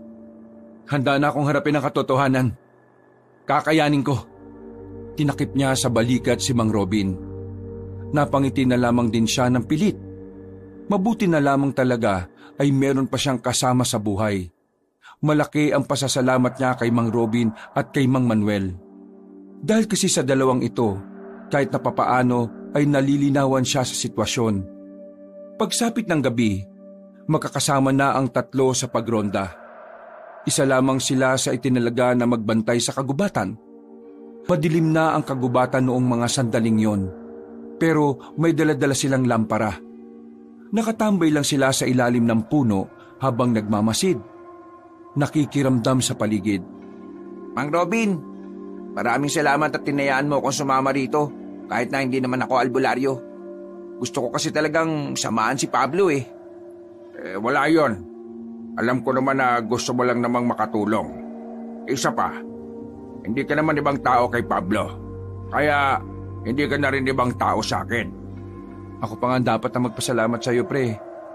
Kasi sa totoo lang, wala ka namang kinalaman sa lahat ng nangyayari. Pagtanaw ko na rin to ng utang na loob sa iyo, pre. Kung hindi dahil sa iyo, baka wala na rin ang tiyahin ko. Baka isa na siyang aswang. At baka napatay na rin siya ng mga albularyo. Biglang natahimik si Pablo. Naisip niya kasing bigla na maaring mamatay din si Panyang sa kamay ng mga albularyo. Pero huminga lamang siya ng malalim. Sa puntong yon, sinubukan na niyang tanggapin na magiging ganun na talaga ang kapalaran ng kanyang kakambal. Habang naghihintay sila ng presensya ng aswang, biglang nakaramdam ng pananakit ng ulo si Pablo. Narinig na naman niya ang tinig ng matandang babae. Naririnig niyo rin ba yung matanda? Wala naman kami naririnig. Ako lang yata ang nakakarinig sa kanya. Bakit? Ano bang sabi niya? Ngayong gabi na raw, magpaparamdam ang mga aswang at kailangan ko na ihanda ang sarili ko. Tinatawanan niya lang ako. Parang pinlano na talaga niyang mangyari ang lahat ng ito. Tingin ko, kailangan na natin siyang mahanap. Hindi. Kailangan nating unahin ang misyon na nandito. Ginugulo lang tayo na matandang yan kung nasaan man siya. Kahit na gustong-gustong mahanap ni Pablo ang matandang naririnig niya, nanatili pa rin sila sa kanilang kinalalagyan. Mas pinili niya ang kanilang misyon. Halos 1 oras na silang nagbabantay sa parting yon. Kaya nakaisip na si Mang Robby na rumonda na sila ulit. Muli silang naglakad-lakad hanggang sa makarating na nga sila sa pagitan ng 2 bundok. Mga nalagas na puno ang naroroon. Nakakabingi ang katahimikan. Habang nililibot ni Pablo ang tingin niya sa paligid, kusang nagtitindigan ang kanyang mga balahibo. Hinugot na niya ang kanyang itak. Maraan silang naglakad papalapit doon. Kumukulo ang langis. Nandyan lang sila sa paligid kaya humanda kayo. Isang malalim na paghinga ang ginawa ni Pablo. Maya-maya pa, nakarinig na sila ng mga kaluskos. May mga humahagikik din. Nagdikit-dikit na sila hanggang sa ibaba! Nang tutukan nila ng lampara ang ibaba, nakita nilang may gumagapang na aswang palapit sa kanila. Ang isa ay nasa harapan ni Mang Robin, pero ang isa naman ay nasa harapan ni Manuel. Hindi sila nagdalawang isip na tagain ang mga iyon. Muntikan na nilang tamaan. Mabilis na nakailag ang mga iyon. Tatay Robin, tingin ko marami sila. Oo nga. Sobrang lakas ng kulo ng langis na dala ko eh. Papalagan ba natin ang mga yan? Lugi tayo sa bilang eh. Kailangan natin ng backup. Atras muna! Atras muna! Aalis na sana sila, pero narinig nila ang tinig ni Panyang. Napatigil ang 3. Paglingon nila ay naroon na ang dalaga. Iba na ang suot nito. Nakasuot na ito ng mahaba at kulay pula na kasuotan. Pero mahahalata ang pagiging aswang nito dahil sa haba at talim ng mga kuko nito. Maligayang pagkikitang muli, kapatid. Panyang, itigil mo na kung ano man ang binabalak mo. Binabalak? Sino may sabing meron akong binabalak? Nakausap ko matandang mangkukulam. Sinabi niya sa akin na ngayong gabi, aatake kayo sa mga baryo. At naniwala ka naman doon.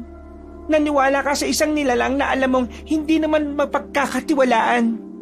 Paano kung sinabi ko sa iyong hindi totoong sinasabi niya? Maniniwala ka rin ba sa akin? Hindi nakapagsalita si Pablo. Sa puntong ito kasi, parang nahihirapan na rin siyang pagkatiwalaan si Panyang. Alam niya kasing hindi na utak ng tao ang ginagamit nito, kundi utak na ng isang mabangis na halimaw. Hindi mo sinagot, kaya iisipin kong ang sagot mo ay hindi. Pero ito lang ang sasabihin ko sa inyo. Huling paalala ko na rin ito sa inyo. Sa oras na makialam kayo, hindi ko na kayo bubuhayin pa. Wala akong pakialam kung ano man ang naging samahan natin noon. Aswang na ako ngayon. Reyna ng mga aswang. At kayo, mga pangkaraniwang tao lang kayo sa paningin ko. Hindi ka na ba talaga babalik sa dati? Huwag ka nang umasa. Dahil ito na ang buhay na gusto kong tahakin. Mga kasama, halika na. Wala tayong mapapala dito. Pablo, tandaan nyo ang mga sinabi ko. Hindi na ako magdadalawang isip na paslangin kayo sa susunod na umadlang kayo sa mga gusto kong gawin. Mabilis na gumapang pali sa mga aswang. Napabuntungin nga na lamang ang binata. Tama lang ang ginawa natin. Hindi rin naman natin sila kakayanin eh. Huwag na lamang natin ipaalam sa iba na nakaharap na natin ng mga aswang. Baka sabihin pa nila na pinakawalan pa natin sila. Tumango si Pablo bilang tugon. Mabilis nilang nilisan ang kagubatan. Bumalik na lamang sila sa kampo nila at saka inulat na wala silang mga nakaengkwentrong aswang. Matapos noon, tumambay na muna sila sa bahay ni Mang Robin. Habang nagkakape, napatingin sila sa direksyon kung saan inilibing nila ang ulo ni Bandong. Magkahalong emosyon ang nararamdaman nila noong mga sandaling yon. Hindi niya maiwasang sisihin ang kaibigan niya. Kung hindi kasi pinagsamantalahan ni Bandong si Panyang, hindi na naman uusbong ang galit ng dalaga, at kung hindi umusbong ang galit nito, hindi din sana magiging aktibo ang sumpa sa katawan ni Panyang. Ayon kasi sa matandang mangkukulam, ang sumpa ay nabubuhay sa mga negatibong emosyon, gaya ng galit, inggit at pagkamuhi. Pre, malamig na yata kape mo. Busin mo na. Pre, masama ba akong tao kung kakamuhian ko si Bandong? Kahit na naging mabuti naman siya sa akin dati. Kung kakamuhian mo yung kaibigan natin, at tanggap-tanggap naman kung bakit. Nakagawa si Bandong ng mabigat na kasalanan sa kapatid mo eh. At nangyari yon dahil pinabayaan ni Bandong ang sarili niya. Kasalanan niya sa sarili niya na naging dulong siya. At dahil sa kasalanan niya sa sarili niya, nagkasala tuloy siya sa ibang tao. Pre, walang masama sa nararamdaman mo. Ang masama lang sa nangyari, inatay ni Panyang si Bandong. Kumbaga pre, inilagay niya sa kamay niya yung batas. Oo, naiintindihan ko mga sinasabi mo pre. Tama ka naman eh. Hindi dapat inilagay ni Panyang ang batas sa kamay niya. Pero kahit ako, wala na rin akong nagawa eh. Hindi na si Panyang ang nakikita at nakakausap natin. Siguro, kailangan ko na rin tanggapin ang katotohanan. Magmula bukas, gagawin ko ang lahat para magawa ko ng maayos kung ano man ang tungkulin natin.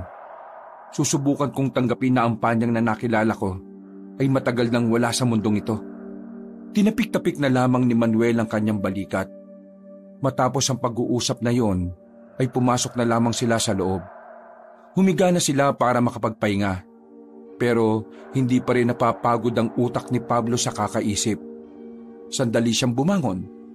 Nagilamos siya ng muka sa pagbabakasakaling dalawin din siya ng antok. Nagsibak-sibak na rin siya ng kahoy. Pinagod niya ang katawan niya pero kahit na anong gawin niya, gising na gising ang diwa niya. Hindi na yun dahil sa kape. Dahil na yun sa mga naglalaro sa kanyang isipan. Muli siyang naupo sa harapan ng pinto. Napatigil siya sa kung anuman ang iniisip niya nang muli niyang marinig ang tinig na matanda. Sa puntong ito, nakaramdam na ng pananabik ang binata. Kampante siyang mahuhuli na niya ang matanda sa mga sandaling yon. Nakahiram kasi sila ng anting-anting. Ang anting-anting na yon ay may kakayahang makatukoy ng lokasyon ng mga nilalang na may dalang negatibong enerhiya. Kumusta ang buhay na hindi kasama ang iyong pinakamamahal na kapatid? Malungkot pa? Tumingin-tingin si Pablo sa paligid para hanapin ang boses. Marahan siyang naglakad, na kunwari ay hindi niya nasusundan ang pinagmumula ng tinig. Patay ka sa akin ngayon. Magsalita ka lang uli. Kahit na anong gawin mo, hindi na babalik sa dati ang kapatid mo. Siya na ang magiging pinuno ng mga makabagong aswang! Nagmamadaling tumakbo si Pablo nang malaman na niya ang kinaroroonan na matanda. Hindi nagtagal, natagpuan na rin niya yon. Gulat na gulat ang matandang babae. Hindi ito makapaniwala na nakita siya ng binata. Agad namang inilabas ni Pablo ang itak niya. Tinutukan niya ito sa leeg. Sa wakas, nakita na rin kita! Wag mo akong patayin! Kahit na magmakaawa ka pa, Wala akong dahilan para buhayin ka. Kung ikaw ang susi para maputol na ang sumpa at para mabalik na sa normal ang kapatid ko, hindi ako magdadalawang isip na patayin ka. May alam akong ibang paraan para mawala ang sumpa. Hindi mo na ako malilinlang, no? Hindi kita nililinlang. Totoo ang sinasabi ko. Noon pa man, sikreto na nangangkan namin kung paano alisin ang sumpa sa isang tao. Kami ang gumawa ng sumpa, kaya kami ang nakakalam kung paano aalisin ang sumpa. Bakit naman ako papayag sa sinasabi mo? Ang pinakamadaling paraan para mawala ang sumpa ay patayin ka. Wag! Tatagay na sana ni Pablo matanda nang biglang dumating si Panyang. Pinigilan siya nito at itinulak ng malakas. Muntikan nang tumilapo ng binata. Buti na lang ay nakabalansi ito. Panyang! Huwag mong patayin na matandang ito. At bakit naman hindi? Siya ang susi para makabalik ka na sa dati. Siya ang susi para maging tao ka ulit. Mawawala na ang pagiging aswang mo kapag pinatay ko ang matandang yan. Magkakasama na ulit tayo at magiging normal na ulit ang lahat. Ayokong bumalik sa dati. Anong pinagsasabi mo? Gusto ko na ang buhay ko ngayon. Nababaliw ka na ba? Lahat ng gusto ko kaya ko nang gawin. Kinatatakutan ako ng karamihan. Kahit na mga kasamahan mo. Malakas ako, mabilis at hindi mamamatay sa gutom. Sobrang sarap maging ganito. Masaya ako sa pagiging aswang. Tapos ano? Gagawa ka na masama? Papatay kayo ng papatay ng tao para lang mabuhay kayo? Yun din naman ang ginagawa ng tao eh. Pumapatay kayo ng hayop para mabuhay. Kaya anong pinagkaiba nun sa ginagawa namin? Wala. Isa pa, sa ganitong katayuan ko sa buhay, wala na makakapambaboy sa akin. Wala na makakapanamantala sa akin.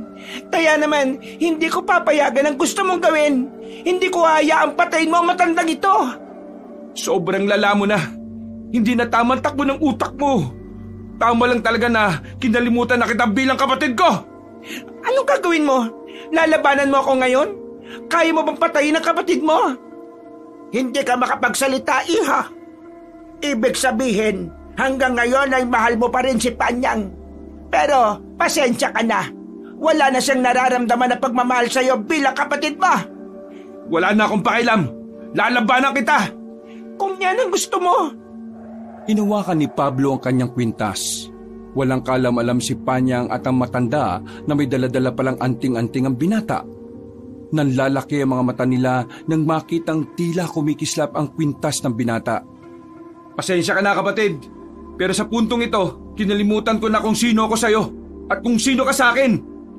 Biglang tumakbo na mabilis ang binata palapit sa dalawa. Sinalag ni Panyang ang itak ng binata. Hinawakan nito ang talim. Agad namang dumistansya ang binata. Kung inaakala mo magagamit mo sa akin ang pagiging magkapatid natin, nakakamali ka. Hindi na ikaw ang kapatid ko. Matagal na siyang wala sa mundong ito. Muling umatake ang binata. Makakasunod na hagupit ng itak ang ginawa ni Pablo. Walang magawa ang dalagang si Panyang kundi ang umilag. Nang tumungtong ito sa mga sanga ng puno ay nagbago na rin ang anyo ng babae. Sumago pa ito kay Pablo. Habang naglalaban ng dalawa, nasa gilid lamang ang matandang mangkukulam habang tumatawa. Tuwang-tuwa ito sa nasasaksihan.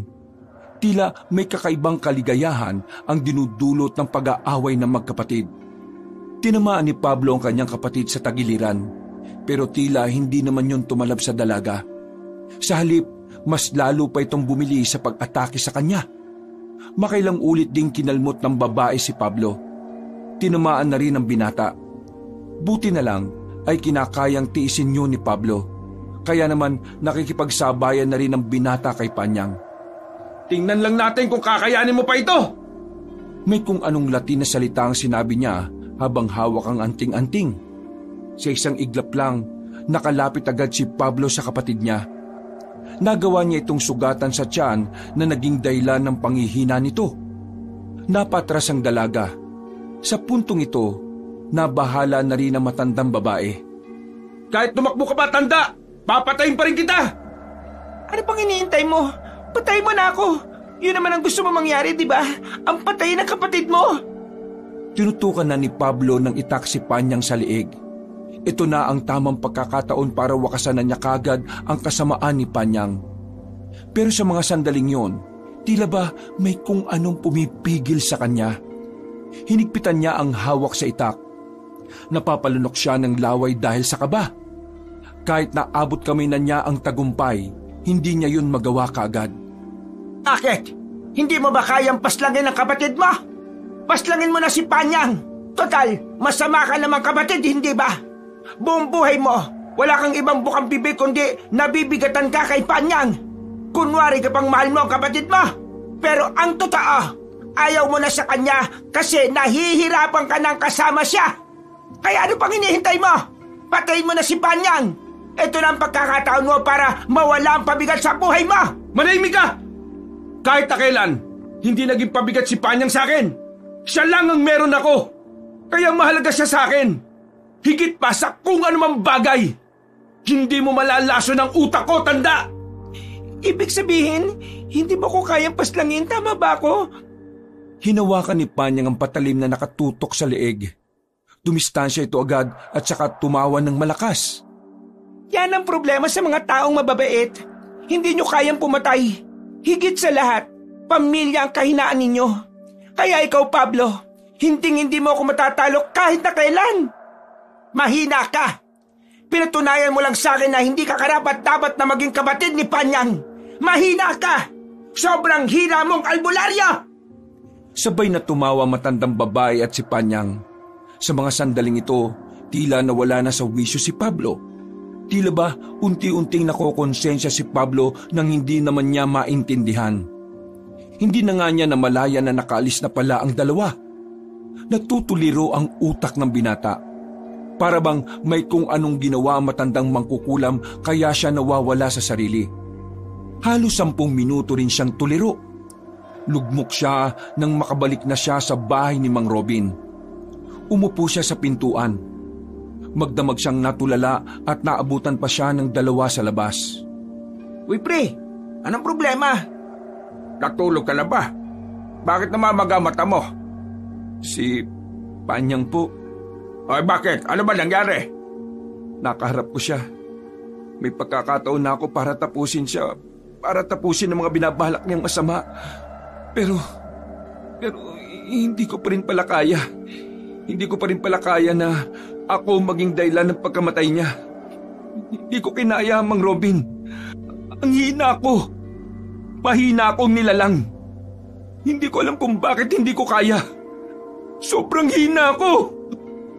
Inuntog-untog ni Pablo ang kanyang ulo sa dingding.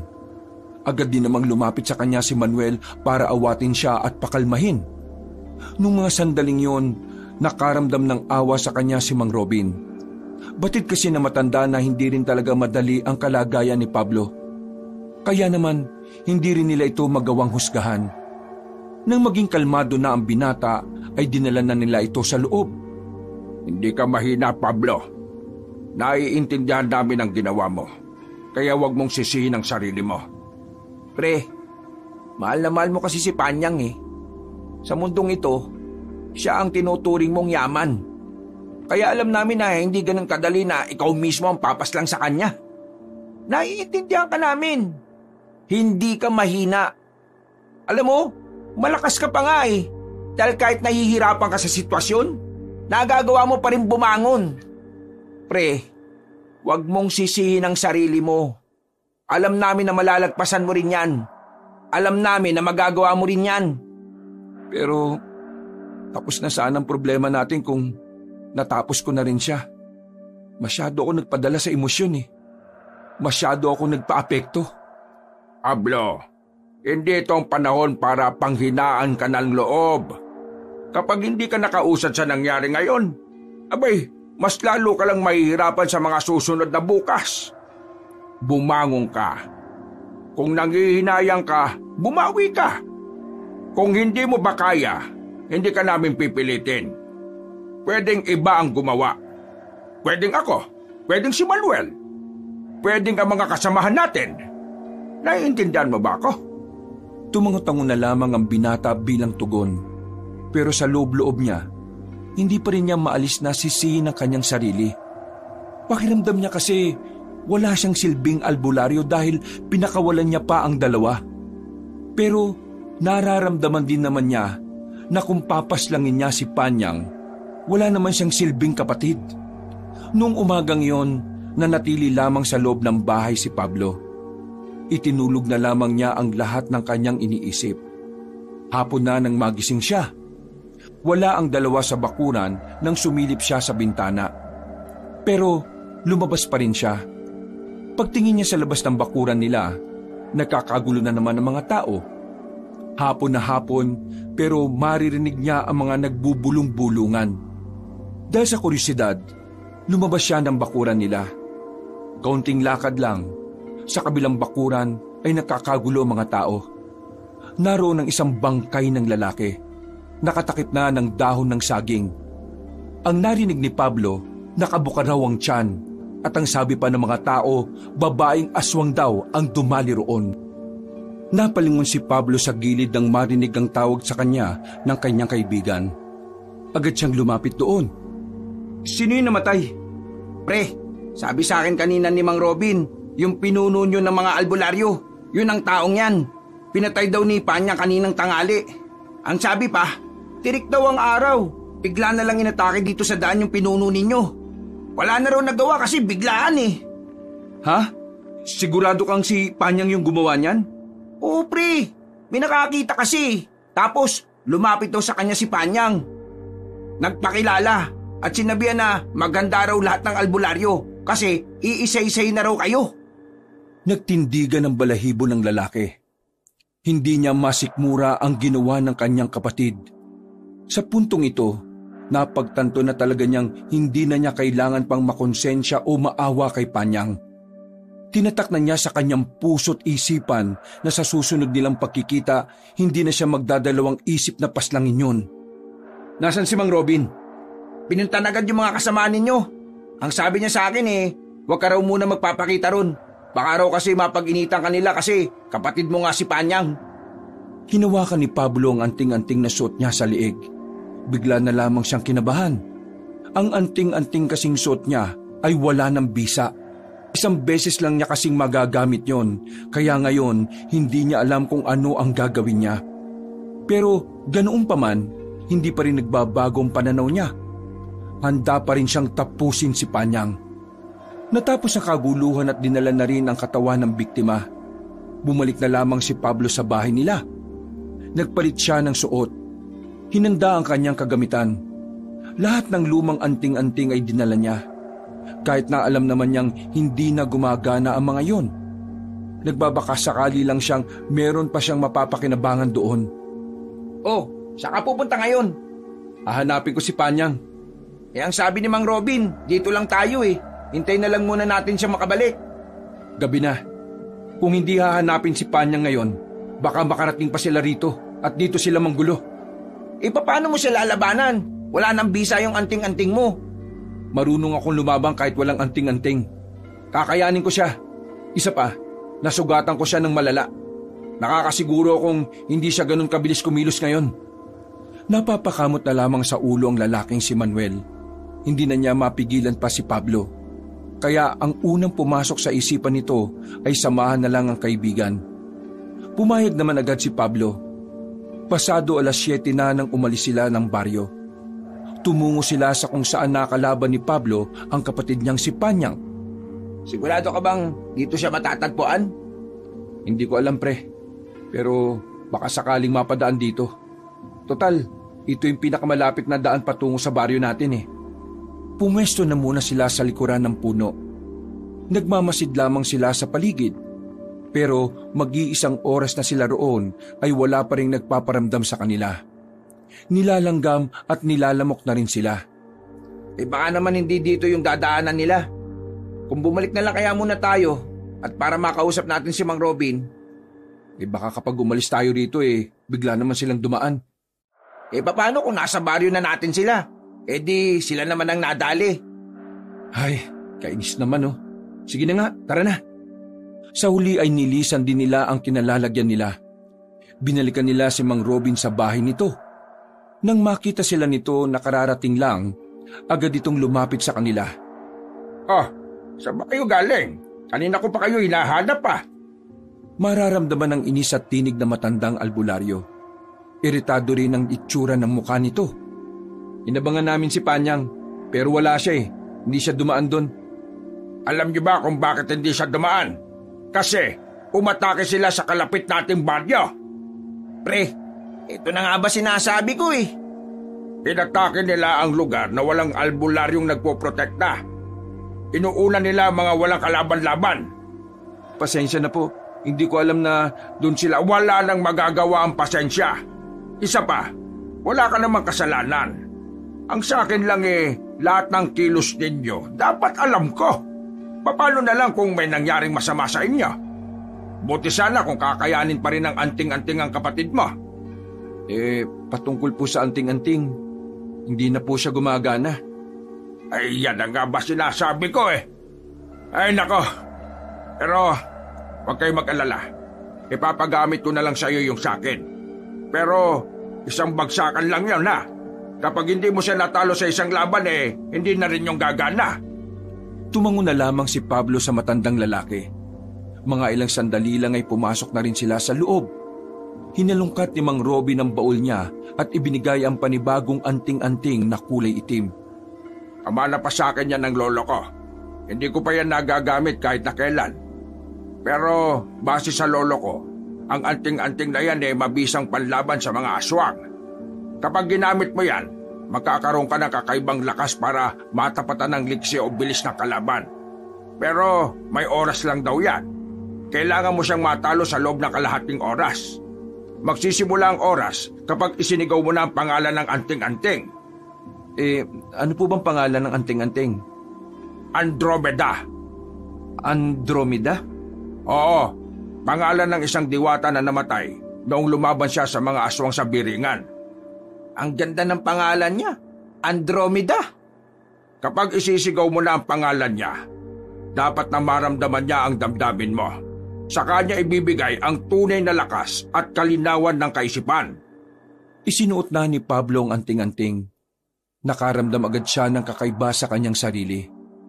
Nanlamig siya panandalian. Marahil, sinyalis yon na ang kapangyarihan ng anting-anting ay kinikilala na siya. Puyatan na naman ang gabing yon para sa kanila. Bantay sarado nila ang kanilang baryo. Bawat sulok ng lugar ay may nakabantay. Kaya naman, naging payapa ang gabing yon kahit na namamayani ang takot sa mga residente. Sumapit ang 5:00 ng umaga. Ilang oras na lang ay sisilip na ang liwanag. Habang nagro-ronda ang 3, isa sa mga kasama nila ang nakasalubong nila. Duguan ito. Tumatagas ang dugo sa leeg. Hindi na rin makapagsalita ng maayos. Ang naiintindihan lamang nila ay ang salitang aswang. Nagmamadali nilang tinungo ang kinaroroonan ng mga kasamahan nila. Isang karumal-dumal na senaryo ang dinatnan nila. Puro ulo na lamang ang inabutan nila sa pwesto ng mga yon. Wala na ang mga katawan. Napakabrutal naman ang ginawa nila. Wala silang pinipiling oras kahit na sasapit na ang umaga. Mang Robin, hindi na po biro ito. Tingin ko, kailangan na talaga natin gumawa ng paraan para makaharap si Panyang at ang mga kasamahan niya. Patalikod na silang lumaban Mahihirapan tayo. Nang tuluyan ng sumapit ang kinaumagahan, maririnig na naman ang mga iyakan sa kanilang baryo. Nagluluksa ang mga kamag-anak ng mga albularyong pinaslang ng mga aswang. At dahil nga walang tumatayong pinuno sa kanilang samahan, walang matinong plano ang nabubuo. Lahat ay may kanya-kanyang gustong gawin. Lahat ay may paraan. Mula nang mamatay ang kanilang pinuno, nawalan na rin sila ng pagkakaisa. Abala ang mga tao noong umagang yon. Halos lahat ng tao sa kabahayan gumagawa na ng armas na maaaring magamit laban sa mga aswang. Habang si Pablo naman, sinimulan pa lang ang pagbabasa ng mga librong may kinalaman sa pagkontra sa hipnotismo. Inaasahan din kasi nilang makikisali ang matandang mangkukulam. Nakahanda ka na ba? Opo, handang-handa na ako, Tatay Robin. Ang ibig kong sabihin, handa ka na bang tanggapin kung ano man ang mangyayari sa labanan ninyong magkapatid? Napatigil sa pag-aayos ng sintas ang binata nang marinig yon. Medyo kinabahan siya. Pero dahil nakakondisyon na ang kanyang utak, kampante siyang hindi siya maapektuhan ng emosyon sa oras ng labanan. Mula nang patayin niya ang mga kasamahan natin, pati na rin ang mga inosenteng tao, tinanggap ko ng yun na ang landas na tinahak niya. Na kahit makabalik siya sa dati, kailangan niya pa rin pagbayaran ng lahat. Ang dating panyang na nakilala at minahal ko ay mananatili sa puso ko. Pero kailangan kong paslangin ang panyang ngayon para hindi na niya madungisan pa ang masasayang alaala na meron kami ng kapatid ko. Alam mo, Pablo, humahanga ako sa'yo. Bata ka pa lamang alam ko nang magiging matatag at mahusay kang albularyo. Pablo, kung ano man ang mangyari, huwag ka mag-alala. Nandito lamang ako sa tabi mo. Maraming salamat po, Tay Robin. Tinuring niyo kaming anak ni Panyang kahit na hindi mo naman kami kadugo. Wala sa dugo ang pagiging isang pamilya, tandaan mo yan. Kundi nasa pagmamahalan.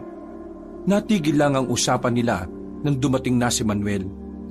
Inutusan nila ito galing kampo para sumagap ng balita. Hindi na kasi makapunta doon si Pablo. Galit sa kanya ang iba nilang kasamahan dahil kay Panyang. Musta? Anong balita?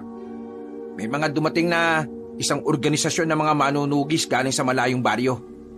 Tutulungan nila tayo mapuksa ang mga aswang. Ang kaso ano? Uhulihin ka nila, pre. Ha? Bakit nila ako hulihin?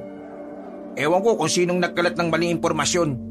Pero usap-usapan doon ngayon na inaalagaan mo si Panyang kahit aswang na siya. Parang lumalabas na itinatago mo sa sama ng pagiging aswang ng kapatid mo. Ngayon, ikaw ang sinisisi nila kung bakit nangyayari ang lahat ng ito. Kasi kung sinurrender mo raw kaagad si Panyang, wala nang buhay na mawawala. Namatay lang si Pinuno, nababaliw na silang lahat. Pablo, kailangan umalis ka na rito ngayong gabi. Meron akong alam na daan na walang makakakita sa atin.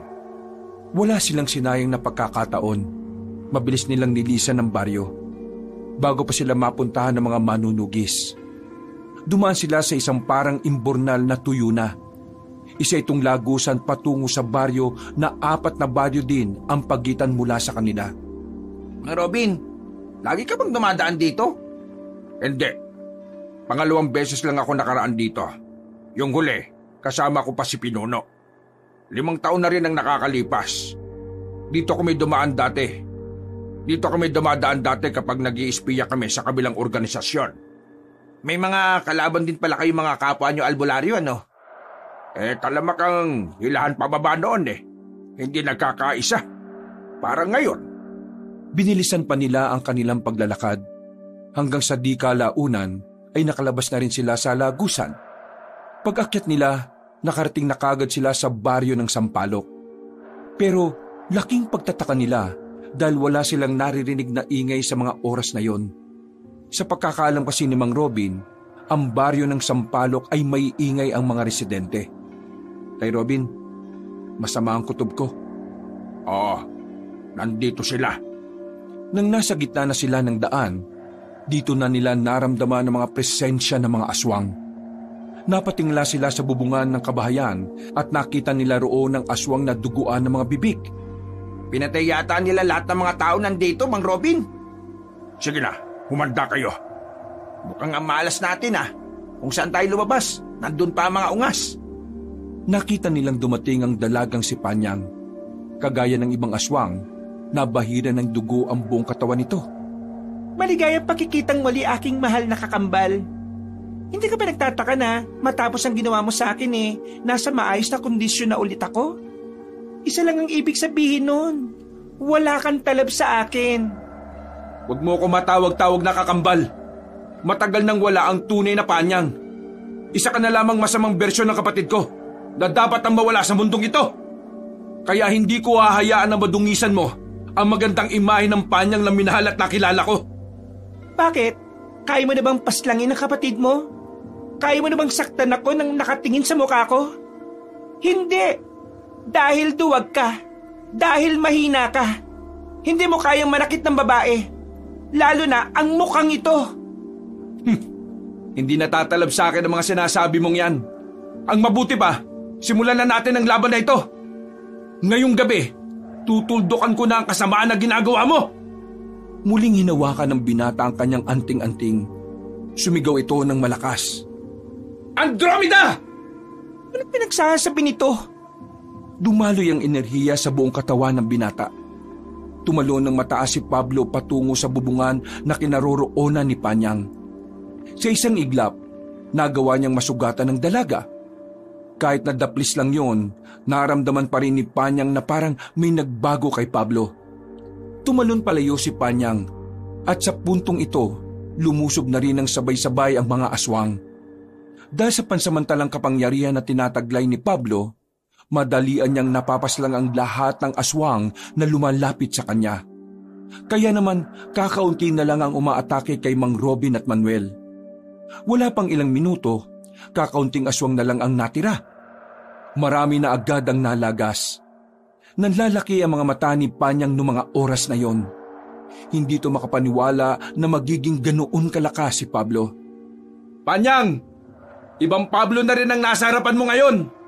Hindi mo na ako kakayaning talunin. Kung ang kaya mo lang gawin ay umiwas. Anong akala mo? Natatakot ako sa'yo? Manigas ka! Unti-unting nagbago ng anyo ang babaeng si Panyang. Pumangit na ang mukha nito. Parang naging katawan na rin ng lalaki ang katawan ng dalaga. Huwag ka masyadong pakampante. Dahil ngayon mo mararanasan ito. Ang mamatay sa kamay ng pinakamamahal mong kapatid. Ipaparamdam ko sa iyo kung ano ang kapangyarihan ng isang aswang na nagmula sa sumpa. Namulagat ang mata ni Pablo nang biglang nasa harapan niya ang dalaga. Munti ka na siyang tamaan ng kalmot nito. Buti na lang ay naging alerto siya. Magkakasunod pa na pag-atake ang ginawa ng babae. Pero sa tulong ng anting-anting, nagagawa niyang agapan ang bawat kalmot ni Panyang. Sinasabi ko naman sa'yo, hindi mo na ako magagawang talunin. Pre, kailangan mo siyang paslangin kagad. Pambihira ka. Malalaman ni Panyang na may limitasyon ang anting-anting. Ang ingay mo talaga, Manuel. Hindi alam ni Pablo kung ilang minuto na lamang ang natitira sa kanya. Pero bago siya maubusan ng oras, ay sunod-sunod na pag-atake na ang ginawa niya kay Panyang. Pinagtatataga niya ang dalaga. Paulit-ulit yung nakakailag. Pero nadadaplisan ito kahit na papaano. Mga ilang sandali pa, nakita na ni Pablo na parang nangihina na si Panyang. Mas lalo niyang nilakasan ng loob na ituloy ang pag-atake. Natatansya niya na anumang oras ay tuluyan na ring luluhod ang dalaga. Ha! Tapos ka na ngayon! Nasa aktong itatarak na niya ang itak sa dalaga nang biglang naramdaman ni Pablo ang pagbagal ng kilos niya. Agad na nakailag si Panyang. Sumilay agad ang nakakalokong ngiti ng babae. Mukhang tama nga ang hinala ko. May limitasyon ang ginagamit mong anting-anting. Muling umatake si Pablo. Pero sobrang dali nang mabasa ni Panyang ang mga kilos niya dahil sa pagkawala ng kakaibang bilis ng binata. Agad na lumapit sa kanya ang dalaga. Kinalmot siya sa dibdib at sinipa pababa ng bubong. Wala nang kalaban si Mang Robin at Manuel ng mga sandaling yon. Kaya naman inalalayan nila si Pablo. Sasabay na rin ito sa pakikipaglaban sa babae. At talaga namang gusto niya ring sumabay na makapunta sa kabilang buhay, ha? Tandang Robin at Manuel na walang kwenta. Kahit nakikilala mo kami, wala ka na pala talagang kabutihang asal, ano? Sa likod lang kayo. Malakas siya. Mabuti naman alam mong malakas ako. Tingnan mo, walang silbi ang lahat ng galos na tinamo ko sa'yo. Nagpanggap lang ako na nanghihina dahil gusto kong malaman kung hanggang saan ang kaya ng anting-anting mo. Tumatalino ka na pala ngayon, ha? Parang dati lang ang tanga-tanga mo sa maraming bagay. Mas nakakatalino talaga kapag wala kang pakialam sa nararamdaman ng ibang tao. Hindi ako kagaya mo. Natatanga kasi takot kang masaktan ng mga taong nasa paligid mo. Muling gumawa ng pag-atake si Panyang. Gamit ang dalawang itak na hawak ni Mang Robin, hinarangan niya ang dalaga. Sinubukang patamaan ni Mang Robin si Panyang. Pero kahit anong gawin niya, sobrang daling naiiwasan ni Panyang ang bawat hagupit ng itak. Hinawakan ni Panyang matandang albularyo sa kwelyo at saka hinambalo sa gilid. Hindi pa ito nakontento. Sinipa ito sa dibdib at saka kinalmot ng mahaba sa likod. Agad namang kinuha ni Manuel ang palaso sa likuran niya. Pinukulan niya si Panyang ng isa pero nahawakan lang nito ang palaso. Binali gamit ang isang kamay. Ayoko sa lahat ng nakikialam kahit wala namang ibubuga. Nagulat si Manuel nang bigla siyang hawakan sa liig ni Panyang. Itinaas sa ere. Nakaisip naman agad ng paraan si Manuel. Tinusok niya ang mata ng dalaga gamit ang palaso kaya siya nabitiwan. Ako ang harapin mo, Panyang! Kaya kitang labanan kahit wala na akong gamit na anting-anting! Aabanti na sana si Pablo nang bigla siyang nakaramdam na parang umiikot sa paningin niya si Panyang. May tumatawa sa paligid na siya lang naman ang nakakarinig. Para na siyang nabubuang. Hindi niya alam kung ano ang nangyayari. Pre, anong nangyayari sa'yo? Lumabas mula sa gilid ang matandang mangkukulam. Tumatawa-tawa ito nang pumunta sa gilid ni Panyang. Ilang sandali pa, pati si Manuel ay nakaramdam na rin ng gaya kay Pablo. Anong ginagawa mo sa akin, matanda ka? Isang hipnotismong nakababaliw. Mababaliw ka sa mga naririnig mo. Wala kang magagawa. Mamamalayan mo na lang na patay ka na. Kaya ikaw, Panyang, ito na ang pagkakataon mo para paslangin ang tatlong yan. Lalong-lalo na itong kakambal mong walang pakialam sa'yo nung una pa lamang. Kasi kung may pakialam siya sa'yo, hindi kanya hahayaang maging ganito. Nag-angat ng tingin si Pablo. Nakita niyang baliktad na sa paningin niya si Panyang. Noong mga sandaling yon, batid niyang malapit na ang kanilang katapusan. Pero hindi siya nawala ng pag-asa. Pasalamat ka, naawa pa si Aling Nida sa'yo. Gusto kanyang mamatay nang walang gaanong nararamdaman na sakit. Hindi mo kasi agad malalaman kung alin sa mga oras na ito ang pagkamatay mo. Humaba ang kuko ni Panyang. Sapat na ang kuko na yon para maitarak sa dibdib ng binata. Tawa ng tawa si Aling Nida sa mga sandaling yon. Buong akala kasi nito ay nagtagumpay na ang ginawang hipnotismo. Pero ang hindi nito alam, napagandaan na pala ni Pablo ang bagay na yon. Masyado kayong naging kampante! Ha? Anong... Nagulat na lamang si Panyang nang biglang dinampot ni Pablo ang itak at saka itinarak sa dibdib niya. Ang matandang babae naman ay nagtangkapang tumakas pero nakabangon na kagad si Mang Robin at tinabol niya ang matandang babae. Paano hindi ka tinablan ng... Tinablan ako ng hipnotismo. Pero sinadya ko yon dahil doon ko lang malalaman kung gagana pa ang naisip kong paraan. Sa maikling panahon, nag-aral ako kung paano kontrahin ang kahit na anong hipnotismo. Malakas man ito o hindi. Kaya naman, Panyang, ikaw ang talo sa laban na ito! Mukhang ito na nga katapusan ko. Nangugutin na ni Pablo ang itak. Sumuka ng maraming dugo ang dalaga. Unti-unti itong napatras hanggang sa mapasandal na sa hagdanan ng bahay. Napahawak ito at saka napaupo. Ito na ang katapusan ng pagsira mo sa magandang imahe ng Panyang na minahal ko! Kuya!